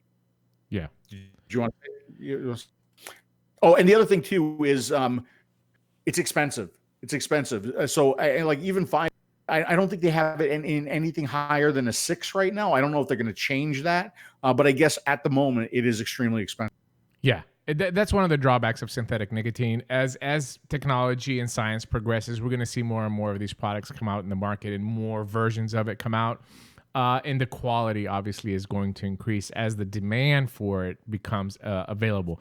And I think that's what it all boils down to. But if a product is introduced to the market and it's adapted, then the price will come down, more will be produced, and everything will be okay. But if now in the early stages, just like salt nicotine is more expensive than regular nicotine. At the beginning, it was even more expensive than it is today to get salt nicotine, as different various methods came out of how everybody makes salt nicotine a little bit different. So that's the same boat as the synthetic nicotine. Right. There's no standard really. All right. So that's the nicotine. Right. And now we go into the PG-VG ratio, the propylene glycol vegetable glycerin ratio. And it describes the percentage of how much is used in the liquid. Typically, higher PG is going to be a thinner. It's going to have a less dense vapor, typically more throat hit. It requires a less concentration of flavoring because it carries the flavor better. Typically easier to wick because it's thinner. And typically for a mouth-to-lung style atomizers and pod systems, again, because it's thinner, right? Now, if you have e-liquid that is higher VG or straight VG, that's really designed for your clouds. It's thicker. It's going to produce a denser vapor, typically less throat hit and smoother. So that's something else you can try. If you're looking to use like a freebase nicotine or a standard nicotine and you don't want to go to salt, you can increase your VG concentration a little bit. You could try that. Typically requires higher concentration of flavorings because it doesn't carry flavors very well. Typically harder to wick because it's thicker. And again, typically for a sub-ohm or cloud type drippers and addies, because those atomizers, especially the user replaceable coil atomizers, are going to have massive wick or liquid ports in them designed for the thicker e-liquids. Yeah, a couple of notes here from me. And by the way, you're starting to say coil just like a Greek. A couple of notes here from me.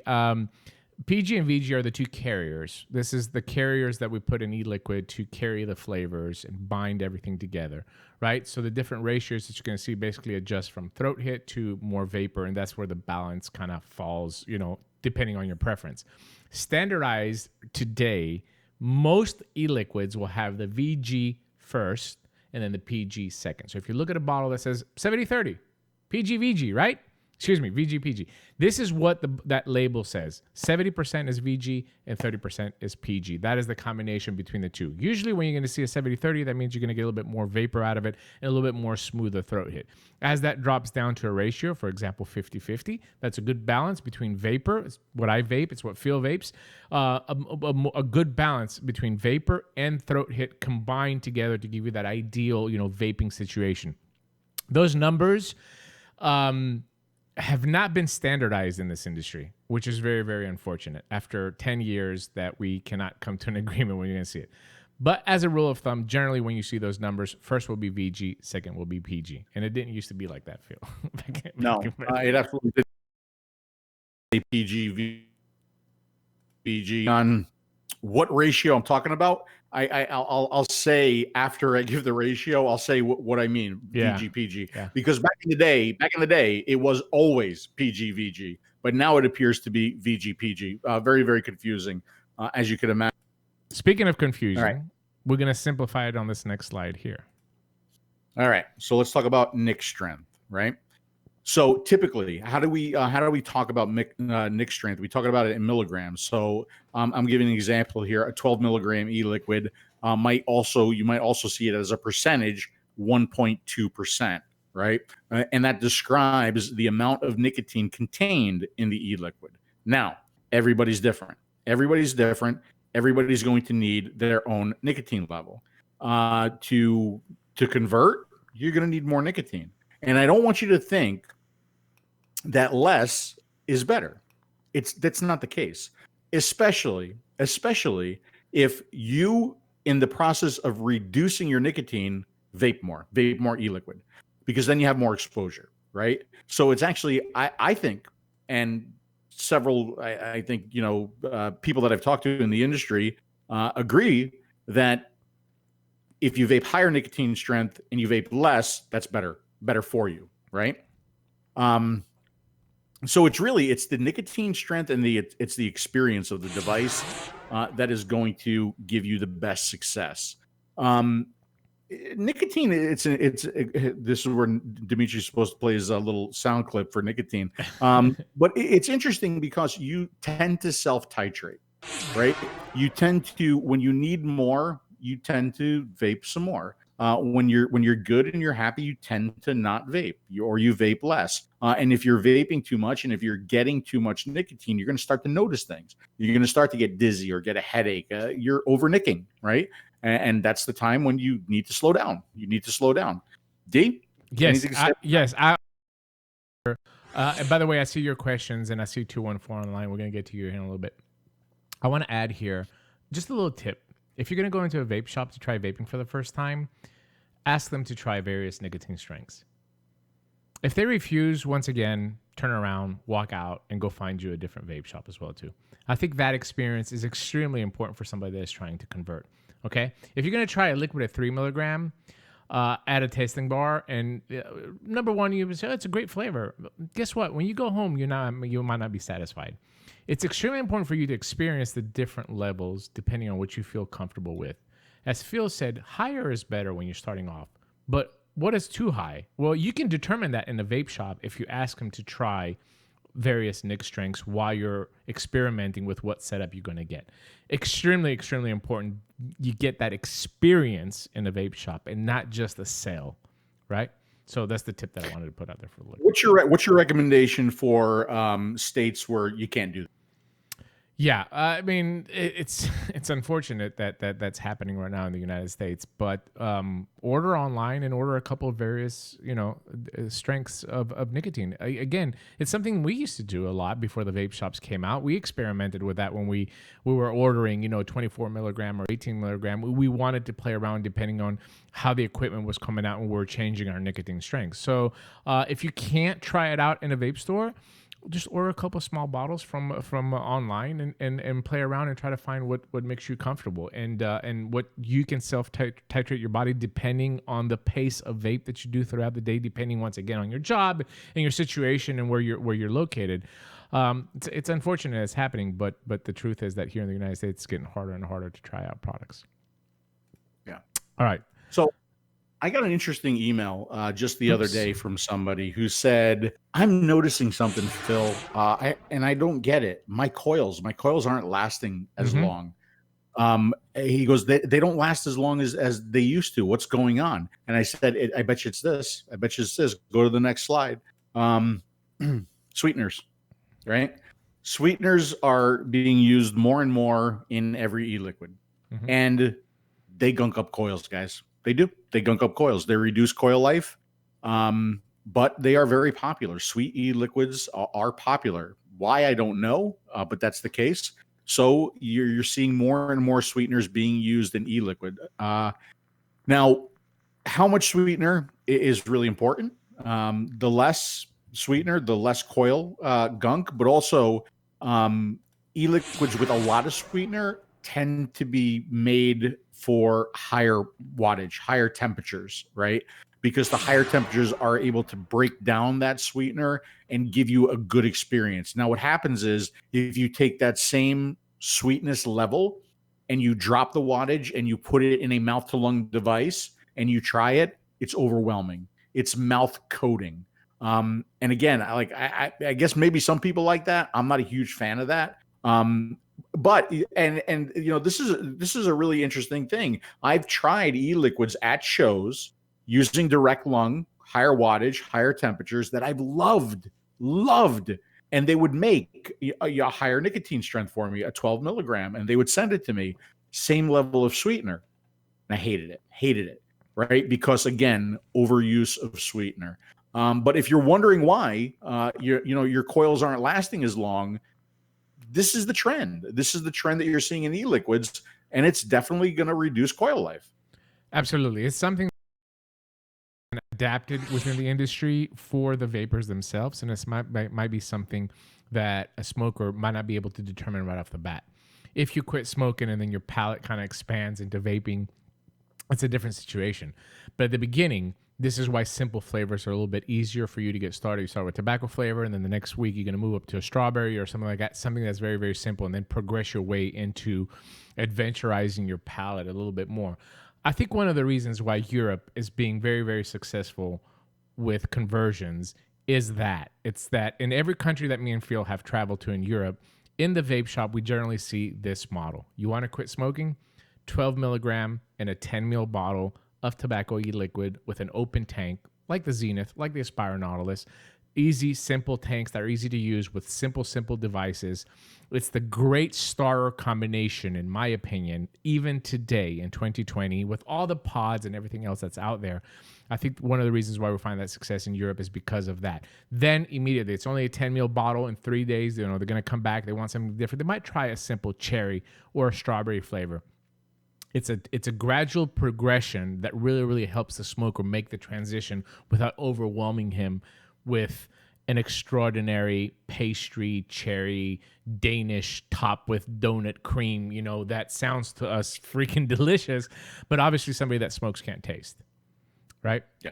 And psychologically, it's a little bit overwhelming as well, too, especially for older people as well, too, when you tell them to vape something that's so gourmet. It's almost interesting because the progression of e-liquids almost, like, I would think this anyway, for a transitioning smoker to vaping, the progression of e-liquids would be almost similar to the progression of devices. Start off very, very simple and then get more and more complex, right? It's almost the same way with e-liquids. Maybe start off with a tobacco, something that you're really comfortable with. Go to simpler flavors, single flavors, peach, watermelon, whatever. Watermelon, peach. How about and then go try and experiment with your more complex flavors. Yeah. I mean, that could be something that you could certainly do.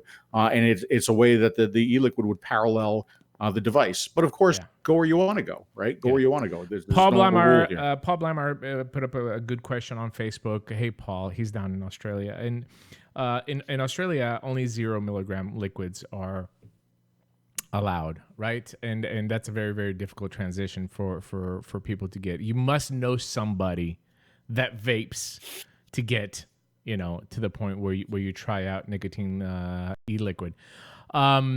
Advice. I mean, it's very hard to transition a smoker with absolutely zero throat hit with a 0 milligram. So I wouldn't even go to the point of letting them try that. I think that's going to turn them off. I think they should try the flavor by smelling it, just like we saw in France. Remember when we walked inside and we got the aroma of the flavor first out of a bottle, then we actually got the 0 milligram vapor coming up to our faces to kind of get what that flavor is going to test, and then go right into the introduction of what you're going to give them for them to quit smoking, meaning how you do it there, get them with 12 milligram or whatever you're going to get based on the questions that you're going to ask of how much do you smoke, what brand of cigarettes do you smoke, and so forth, how much dependent you are on nicotine. the video that we did in France is a great starting point for you, Paul, and anybody else that wants to see this. Right here on Phil's channel, you can go back and see it. What we were calling, I think the video is called The Best Vape Shop Experience, where you see the steps based on questions and not necessarily liquids. Based on questions, you can determine on the starting point for that smoker. Which puts us into the last slide, Mr. Phil. The last slide. Okay, so here's something that's kind of been around for a long time, and that's the diketones, right? So that's the diacetyl, the acetylpropanol, and the acetone. So what are they used for? They're used to create a buttery, creamy richness, right, to flavors. And they may or may not be known to cause popcorn lung in high doses, right? Some e-liquids don't contain any. If you are concerned, ask your vendor, write to the company. They should be willing to tell you if there are any diketones in the e-liquid, and if they are not willing to tell you, don't support them. And I will say this, even in the liquids where this was found, remember, what is vaping? Vaping is tobacco harm reduction, not tobacco harm elimination. That's not what vaping is, right? So cigarettes are known far higher doses of like diacetyl, even the e-liquids with diacetyl in it. Yeah. Right. It should not, when you hear the term popcorn lung, it should not be a deterrent for you to try vaping. That's what we want you to take away from here. What we want you to take away from here is that there's absolutely not one known case in the planet today that can scientifically prove that vaping has caused popcorn lung to any of the consumers. And vaping has been around now over 10 years mainstream. Yeah. Okay. I think the few people who actually got the popcorn lung disease, they were working in popcorn factories with their heads over vats of this buttery flavoring. I mean, that's how they got it, right? Correct. That's not what you are going to get from vaping. But what does mainstream media, what do the scientists who are against vaping do? They will find the tiniest amount that's not going to hurt you, right? But they'll key on that, and they will say vaping is going to cause popcorn lung. That's what they do, right? And you got to sift through the bullshit and the fake news and the fear mongering to get to the truth. It's panic porn. That's exactly what it is. So that's what we had for the slides for you. And thanks to Phil he did a lot of hard work putting that all together for you. It is uploaded, correct, on tasteyourjuice.com. It will be. It'll be up tomorrow. When I do the replay, it'll be on the So anybody that wants to use those slides, you're more than welcome to go download them, pass them on to a smoker friend. A lot of information. You only saw 1/4 of the slides. There's many, many other slides in that package that covers pretty much everything that we talk about here on the Smoker Show. But this is the situation where we are in 2020. Overwhelming amount of choices. It's all about breaking it down to fit the needs of the smoker that we are trying to help get off cigarettes. All right, 214. You've been waiting very, very patiently. I want to bring you in now. 214. You're on the air. Hi, yes, it's Bobby from Dallas. Hey, Bobby, what's up, man? I have a question regarding steeping of e-juice. Yes. Is it really necessary to steep your e-juice? That's a great question, Bobby. To me, this is just, we talked about it on the DIY show a few weeks ago, and there's two camps. There's people that say, no, you can go right off the bat. And there's other people that say, well, this taste. To me, I think that liquids that contain very heavy bakery flavors, right? Like a very, very heavy cream, like a donut, like a cheesecake, like a custard. I think they benefit from sitting a little bit, right? They just kind of mature a little bit more and you get a little better flavor. And then when we're talking about fruits and menthols and stuff like that, you can just vape them, right off the gate. When you're buying commercial liquid, Bobby, most likely it's going to be steep. There's a process between making it, shipping it to a distributor going to the vape shop, then it sits in the vape shop for a week. So by the time you're going to get it, it should be ready to vape. If you're making your own, then you're going to have to determine based on what you've put in there if it does increase, and you have to do your own tests. You agree, Phil? No. Okay. And here's why. Okay, I'm going to answer the question differently. What you asked was, is it necessary to steep your e-liquids before you vape them? The answer is no. Yeah. That's the answer. I agree with that. It is not necessary, right? It's not necessary. You don't have to. But if you want the flavors to mature, because they will, right? And if you want to know because fresh e-liquid just mixed will taste different in a few days or a week, right? So is it necessary? No. But is it necessary if you want to truly taste what the final product is going to be? Yes. Does that answer your question, Bobby? Very good. Thank you. It Absolutely. does. Could I ask one more about Sure. disposables? All you want, man. That's what we're here for. It would seem to me, I've been a vapor since 2010. Okay. And the problem is, you can't fly with a box mod and batteries. Mm-hmm. So it seems to me that the real benefit in these disposables are when you have to travel for business or for pleasure, you leave your box mod and batteries at home, and when you land at your destination, you buy a disposable at your local newsstand or tobacco shop. As a direct-to-lung vapor, which would you recommend as a disposable for direct-to-lung smoke vapor? Okay. Number one, I don't think that there's any direct-to-lung disposable pods on the market yet. Now, there's refillable pods that are direct-lung, but not disposable.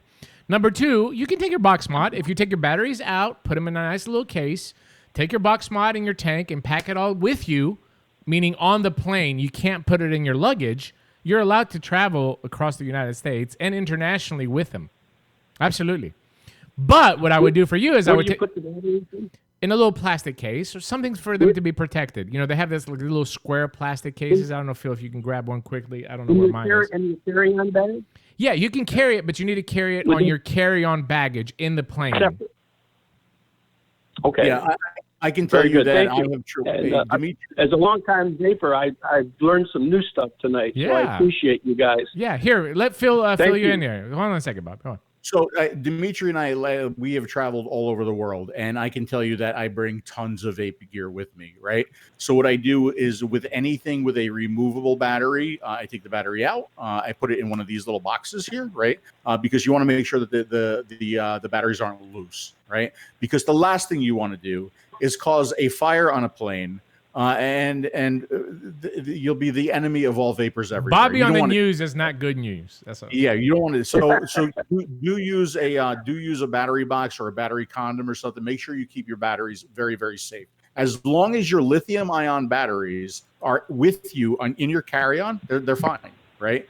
So typically, what I'll do is I'll have all my batteries with me and my devices with internal batteries with me in my carry-on, right? And then I will typically check my devices that have no batteries in them, and I will also check if I'm bringing a lot of e-liquid with me, because you got to keep in mind the liquid limitations too, right? So I'll usually keep like a little bottle with me on my check-in, and then my carry-on will have whatever other e-liquid I need for whatever show that we're doing. Yeah, so right? so idea there, Bobby, is take a disposable with you if you want to use it. You can do that as well too, right? You can take a disposable while you're, traveling to get wherever you're going to get there, or if you're in the cab or whatever, you don't want to open up your luggage. You can use a small disposable or a small pod system, and then when you get to your destination, if you're traveling for business, open up, get your tank filled up, and then you're ready to vape. That's what we do. Sounds good. All right, Bobby. Very thanks a lot. You stay safe. Guys, go ahead. The other thing you guys overlook on your batteries is for a new vapor that's using a changeable batteries, and there may come a time when you have to rewrap the battery. Yeah.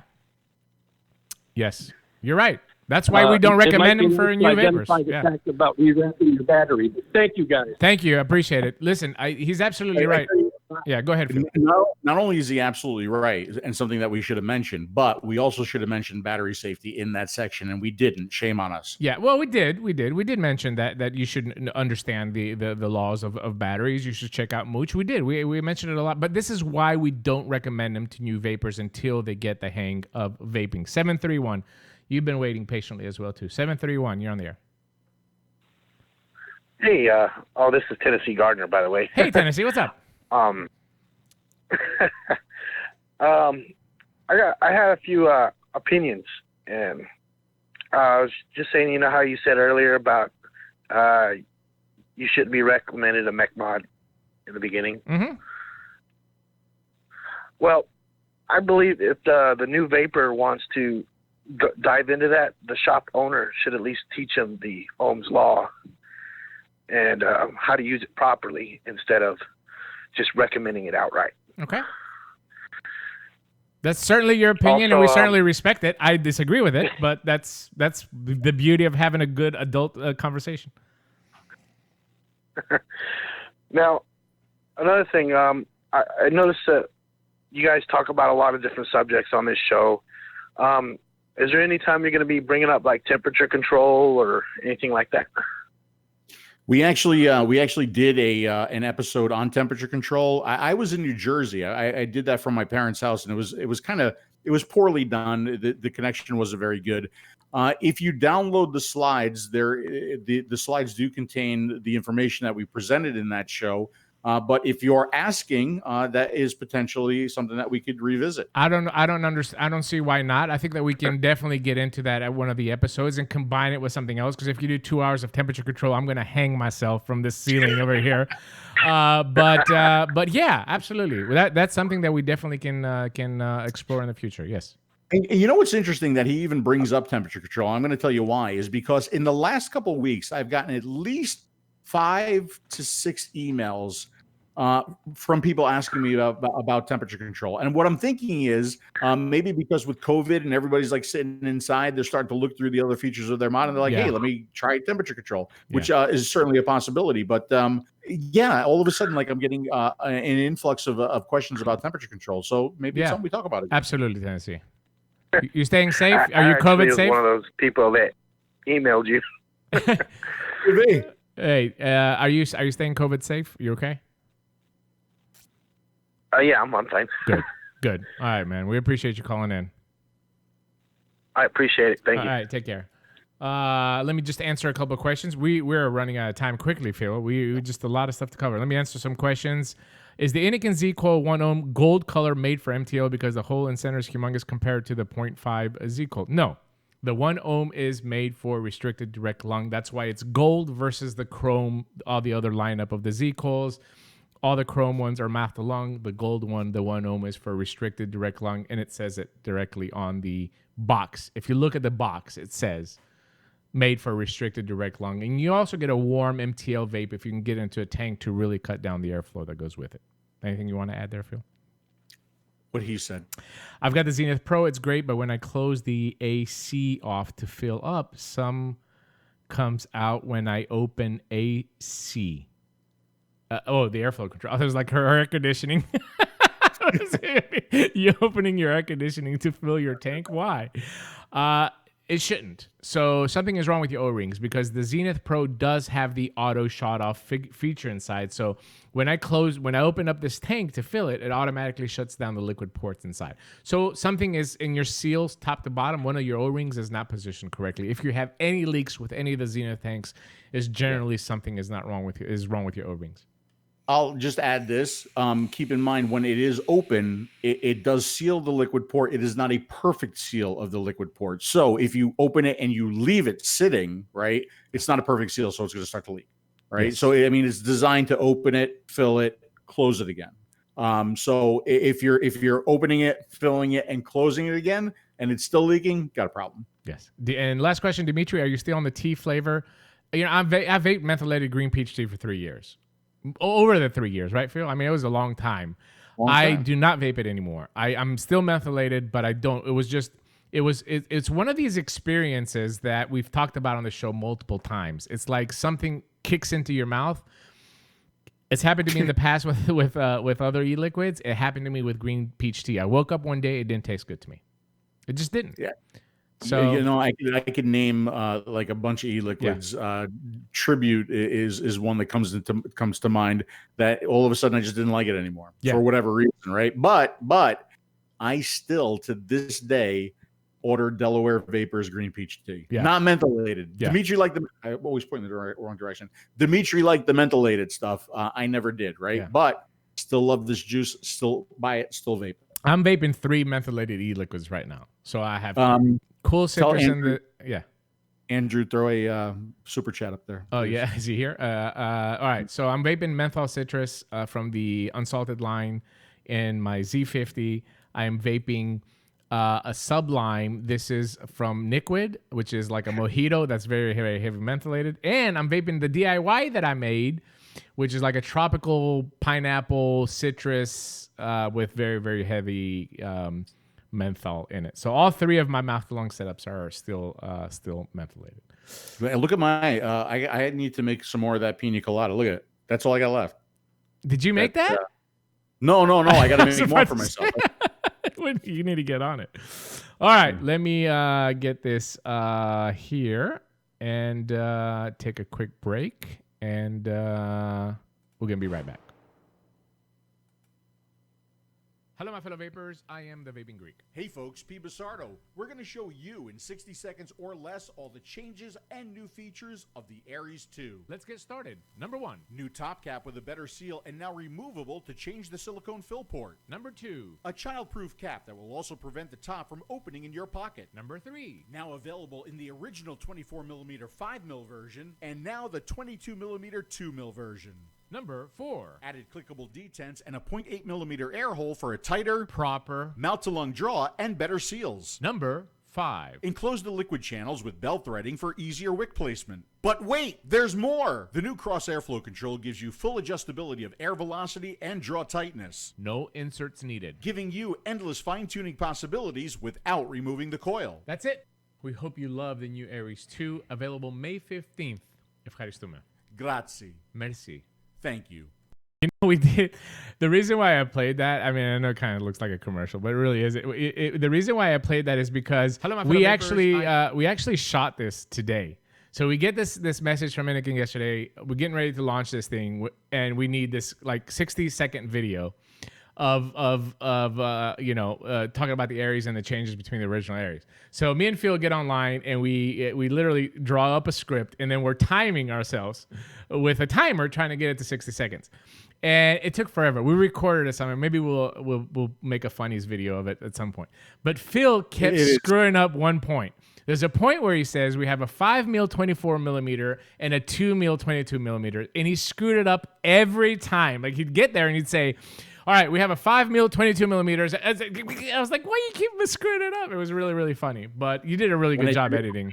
When I did it for real, screwed it up like 5, wrote it to actually make it sound a little bit better, right? And then screwed it up another 5 times, and then finally got the take that I want. Yeah. Sorry, I had a little bit low volume there. I just figured out how to fix that, but it's too late. But anyway, that's not the point. Don't worry about it. It's always just funny. It's just funny. All right. I have a video here ready for you guys. So we're going to do a little Z50 presentation. This is the new box mod. And again, we were talking about recommending stuff, right? This is what this show is all about. It's about 2020. Hands down, I will tell you, Innokin obviously is a sponsor of the show, but that's not the point. Hands down, I will tell you that this little kit here is a great starter kit for people that are looking to start vaping. All right, so let me show you first what's inside the box, and then I have a special surprise for you as well too. Yeah, look, you can see the Yankees too. Look at that. All right, let's take a look what comes in the box. The box of the Innokin Coolfire Z50. This is the next gen starter kit under the Coolfire brand. Updated a little bit, made a little bit sexier, and we'll show you everything that comes in the box. Designed, of course, by these two fellas here. There's Phil's chicken scratch signature. There's my beautiful signature. The usual packaging as you would expect from Innokin. Coolfire Z50 paired along with the Slide tank. Let's take out this initial tray. We'll get back to that in just a second. In the accessories pouch, you're going to find a micro USB cable. You're going to find a baggie that has an extra drip tip. This drip tip is gold, and it also does not contain the child locking feature as the one that's installed on the tank. And the gold, of course, is meant to complement the gold accent of the device. Also, you're going to find an extra coil. This is the 0.8 ohm resistance. The tank comes pre-installed with the 1.2 ohm resistance. A little warning and safety booklet, including information about your battery. And of course, as known by Innokin, a very nice, quick starter guide. Tells you everything you need to know about the device. How to fill it, how to maintain it, how to clean it. Here's the device itself. Of course, like we said, it comes with the 4 𝗪 tank. Also included in the packaging, you're going to find a replacement glass just in case you decide to break yours with your tank. All right. A couple of things different than the original Coolfire. A little bit bigger battery here. The original Coolfire battery was 1500 milliamp hour battery. This one that's installed in this one is a 2100 milliamp hour battery. You can see it's a little bit beefier as well too than the original Coolfire. A gold accent that goes all the way across the device just makes it look really, really classy. Also has like a little gold accent around the fire button. Up and down, of course, for your power settings. This is your screen. 510 connection on top, stainless steel, spring loaded. You notice something different here. We do have an on and off switch.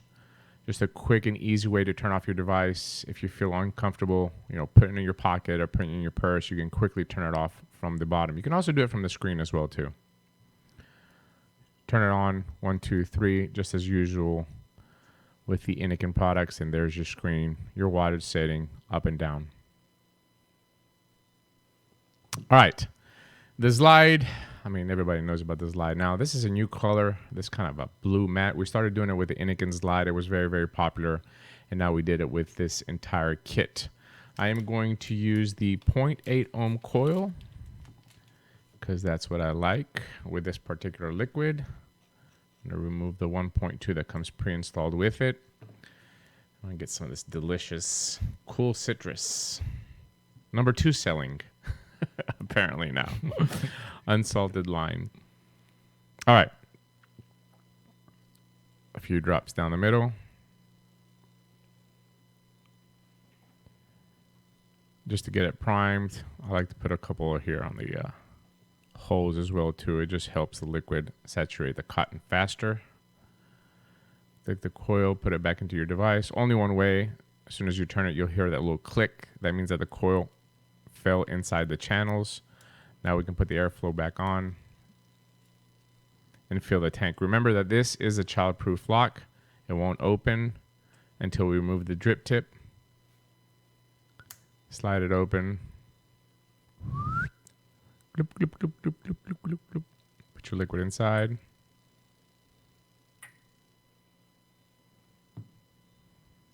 Close the tank. Put the drip tip on. And then put the two pieces together. Very, very simple.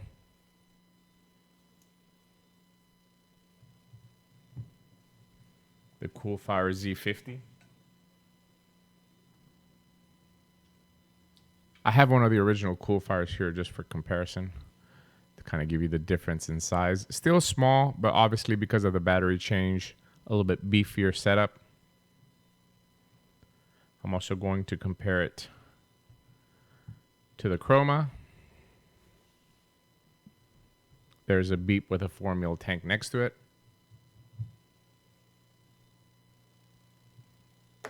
To me, I like these setups because they do replace pods for me. I can take something small like that and stealth it. Speaking of pods, here it is next to the Innokin EQ. So, even though it is obviously thicker, it's not that much different in the size of the device. And here it is to the original Innokin Coolfire.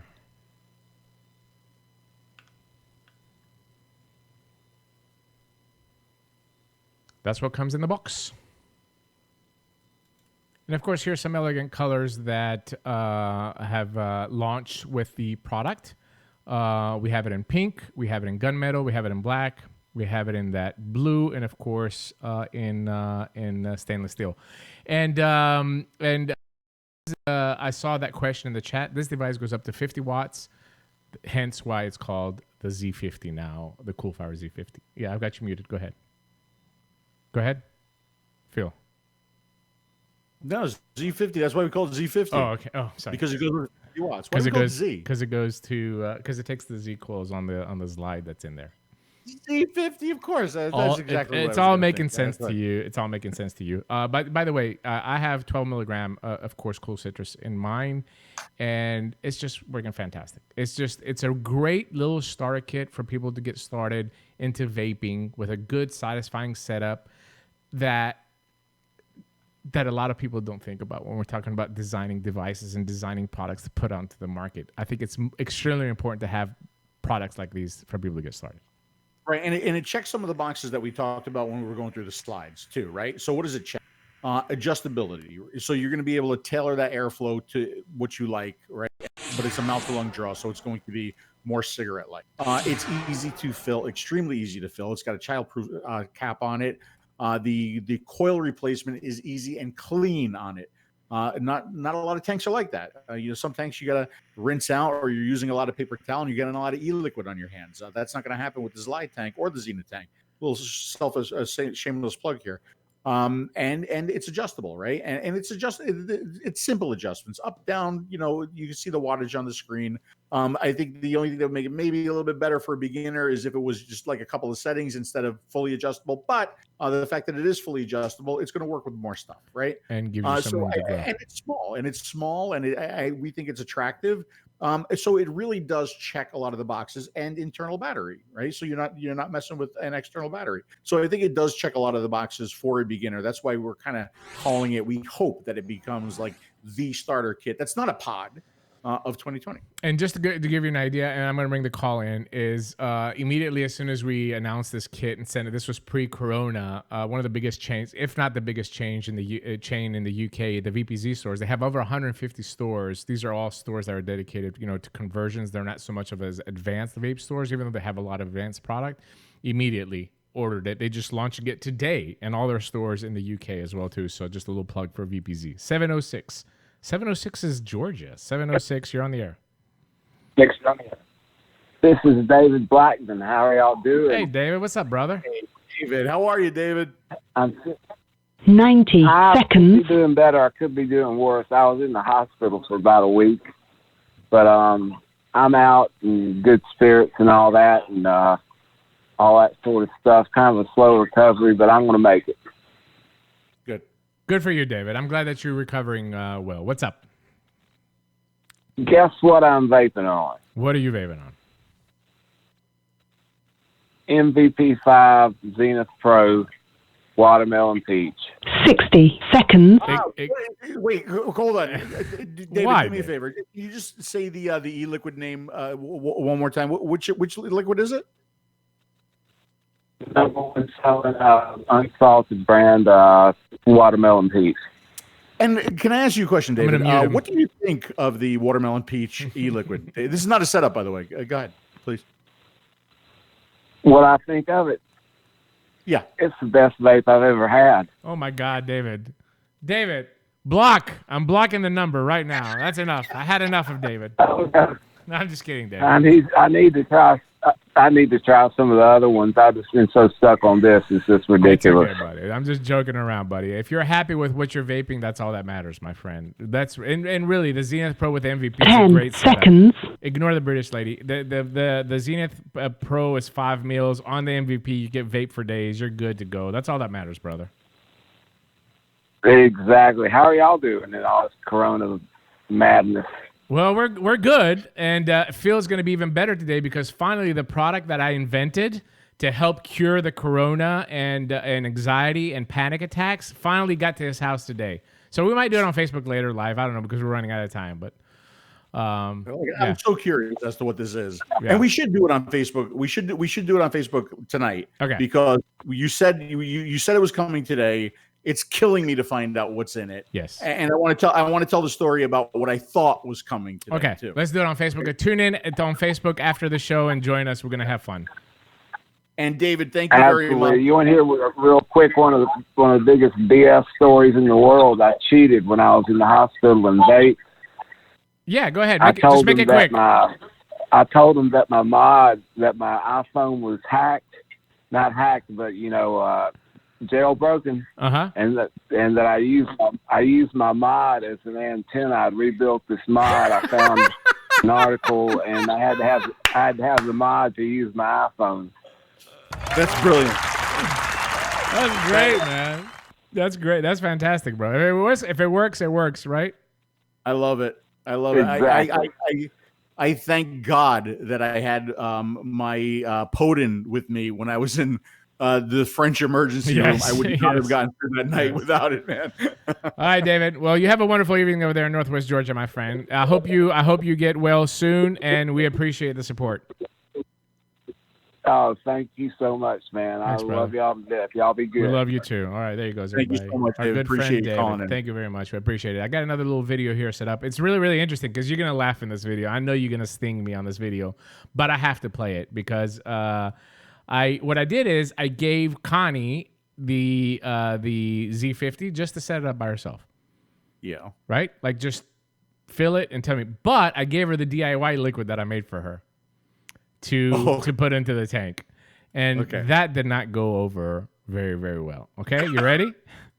You ready? Here we go. Make it loud enough. Okay. We got the first look of the Coolfire Z50, and my wife Connie is going to put it together. I wanted black, so that's what I got.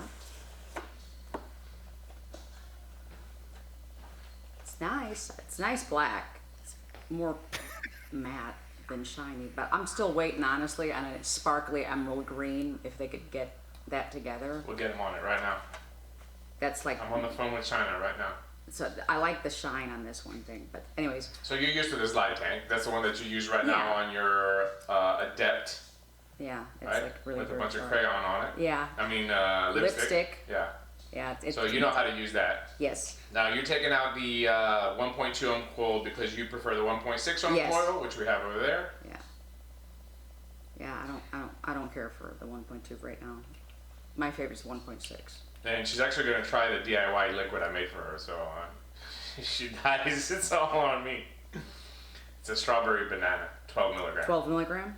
You sure it's 12? Mm-hmm. Pretty close. We think it's 12. It's going to get there, trust me. Give or take a few. Give or take a few. A few nicks. All right.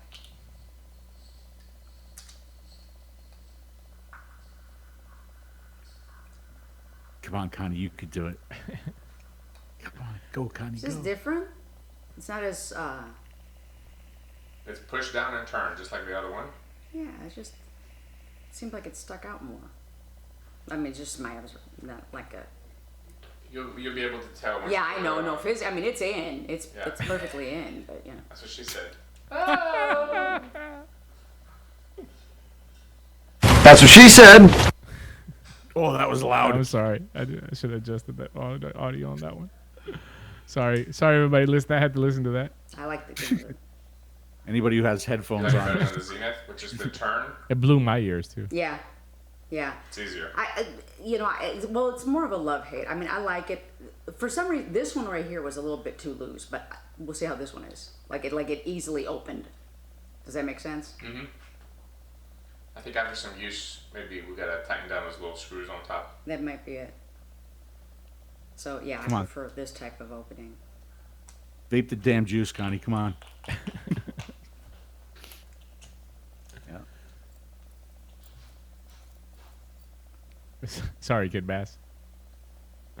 Sorry, guys.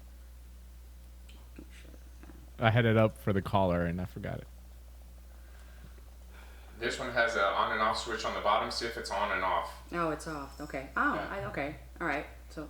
And that's just Interesting. another, that's Safety just like a measure. safety measure. Yeah. Yeah. Instead of having to click, you can just turn it on and off and put it in your purse. Yeah, I like that because that's my problem with a lot of it, is that I'll throw it in the purse and then, oh my God, cat's behind me. Oh. Leo wants to be on camera. Okay. It's nice. And it comes like, what, 50% charged? So, that's good.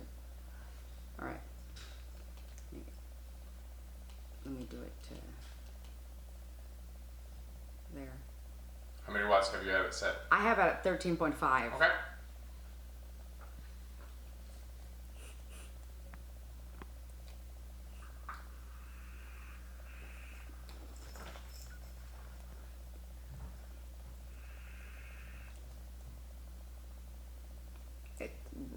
I'm impressed with it. I mean, it's really, really smooth, but your juice didn't give me a throat hit.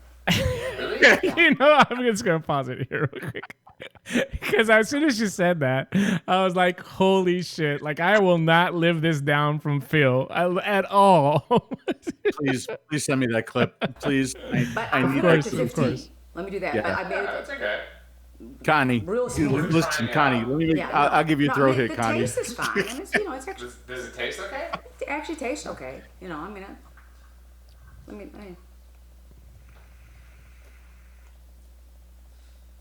Yep. Like if there was no other juice in the world, would you vape it? Flavor-wise, it's actually pretty decent. But I'm not getting a throat hit at all because of that. Yep, that's right. Are you sure it's 12 milligrams? Let me try. Yeah, I'm sure. Yep. Don't forget to put nicotine inside. Leaving the ladies unsatisfied. 𝗃𝗽𝗲𝗿𝗀. It vapes really smooth.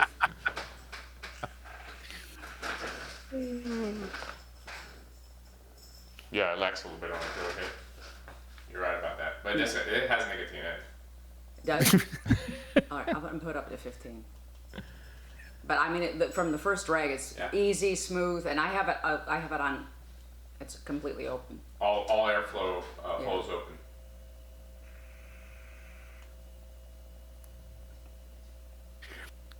Smooth. I like it. Good. I like so it. anything you want to tell Phil? Well.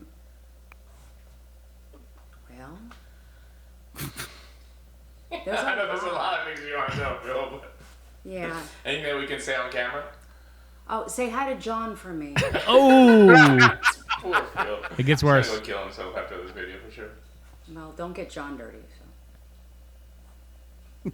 She literally said, if you kill yourself, don't get John dirty.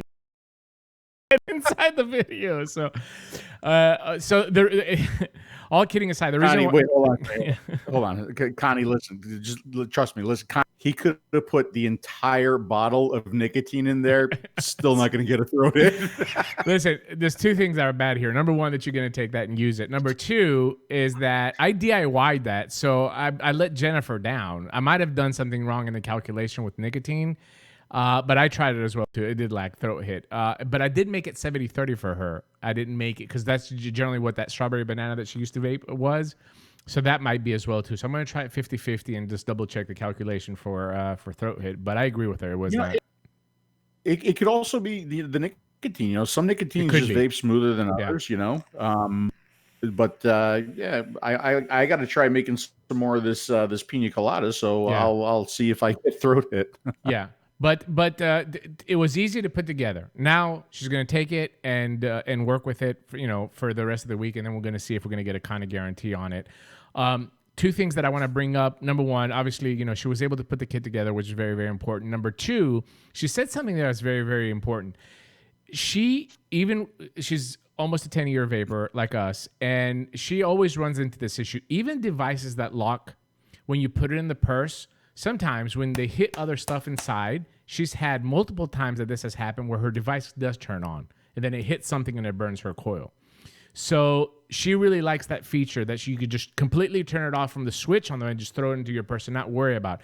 This has happened to me as well too with I had a Rage Squonker that I had with me in my bag, and it had that very, very sensitive kind of like rubberized button on the side, and it hit a few things, and next thing you know, I had an RDA on top of it, and next thing you know, it was smoking, and I was in the airport in Greece. Oh boy. It was scary. I wasn't in the plane, I was in the airport, and it was scary, but that's what happened. So I just wanted to bring that up because it was caught in that video that this could possibly happen, so having that feature on there, I think is just an extra, it's a good security. Good security. All right. Let me see if I have any questions that I missed, and then we're going to wrap it up and get on Facebook and have some fun. Bill, I am allergic to menthol and vanilla and sensitive to PG. I have a 500 ml bottle of VG, which I use to fix the juices I buy to vape. Most of the time I'm vaping VG straight. Is this dangerous? Absolutely not. Absolutely not. Victor Altec, any idea which US distro will have the Coolfire and the Aries 2? I do not know yet. Unfortunately, you might have to go to Innokin direct to get it because of the corona and the way that the situations. The distros are very, very hesitant to bring product, especially product that's not really desired in the United States as far as mouth to lung is concerned. We will have online outlets that carry it, and we'll post that in the Facebook platform group as it comes along. And then if a distro does bring it up, we'll let you know. If no distro brings it in, we definitely can get it. We have an Innokin warehouse here in the United States for wholesale. So get in touch with me or Phil, and we'll give you the information on how to get in touch with them if you want to get that into a wholesale into your store. And I know Dash Vapes is bringing all of our products in as well, too. They should be available on the website soon. So if you want to try some unsalted, you can pick up like an Innokin product from Dash Vapes, and I think it's free shipping over. Yeah, as a matter of fact, I saw that question come up a couple of times. Where can you get the number one best-selling unsalted and 𝗵𝗔𝗪𝗏's liquid? Crash Cat says that the first original Coolfire had that button on it. You're absolutely correct. Yes. The first one. Yes, the very first Coolfire had that button on it. Yes. Yeah, so if you want to get the watermelon peach, if you want to get 𝗵𝗔𝗪's cool citrus, if you want to get Matt's blueberry morning, right? Blueberry morning. Small lips. Just go over to Dash, right? Go over to the Dash Vapes. They have it. You can even choose whatever nic level you want over there because they custom mix every order. But I know 𝗵𝗛𝗢 has it, right? But we just 𝗵𝗛𝗢 here in the United States has it. Yeah, it's just like everything. Corona happened, and we can't even get a shot like this anymore. It's just so unfortunate. We can't even go to the pool to take these beautiful, beautiful, beautiful shots again as we usually do. So good. Please but anyway, show that every show, please. Yes, absolutely. It's part of my contract now. I have to. Anyway, we hope you enjoyed tonight's episode. Please give us a like, share it with your friends. Subscribe to Phil if you have not subscribed. It's really, really important to kind of, give this as much hype as we do some of the new and the shiny stuff that we get for vapors in order to convert more smokers. And this is why we do the Smoker Show. Yeah, I think this episode really it kind of goes through some of the weeds that you might experience being a smoker and going into a vape shop or going online or even going into a C-store. It might look very easy. There's just a few different kinds of products, but when you look at it, when you understand it, it is a little bit more complicated than that. And hopefully this episode gave a smoker some of the information that they need and maybe bring up some questions that they should be asking if they go into a vape shop, if they order online, things that they should be looking for, right? Hopefully knowledge is power. Knowledge is power. Hopefully this episode gave you some knowledge. So if you didn't bring a smoker along, please do send a smoker to watch this episode because I think it's important. Very well said. Green-Eyed Lady said purses should be designed with an outside vape pocket. You know something that's really, really funny, Green-Eyed Lady? Phil actually brought this up 3 years ago with Innokin when we were talking about accessories. So what Phil had thought about is like we make an accessory that you can clip onto your purse that is for the particular device because it would have to be custom fit to that particular device. I thought it was a brilliant idea as well too.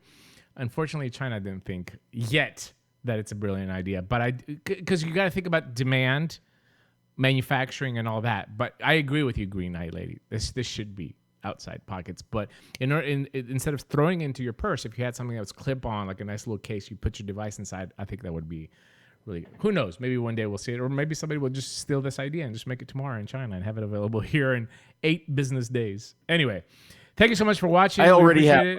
Yeah, I already have a www.directlungdisposable.com park. Great. That one. We need to get that done. We'll make it happen. All right. We'll see you again next Tuesday night with a DP show. We're going to try to tackle, I think, we haven't decided yet, but I think we're going to tackle this 50 milligram debate that happened this past week with Canada trying to change some of the laws. So that will be Tuesday night on the advanced DP show, opinions for both ends. And until then, everybody have a wonderful evening. Stay safe. Stay away from the COVIDs and the Ronas. Oh.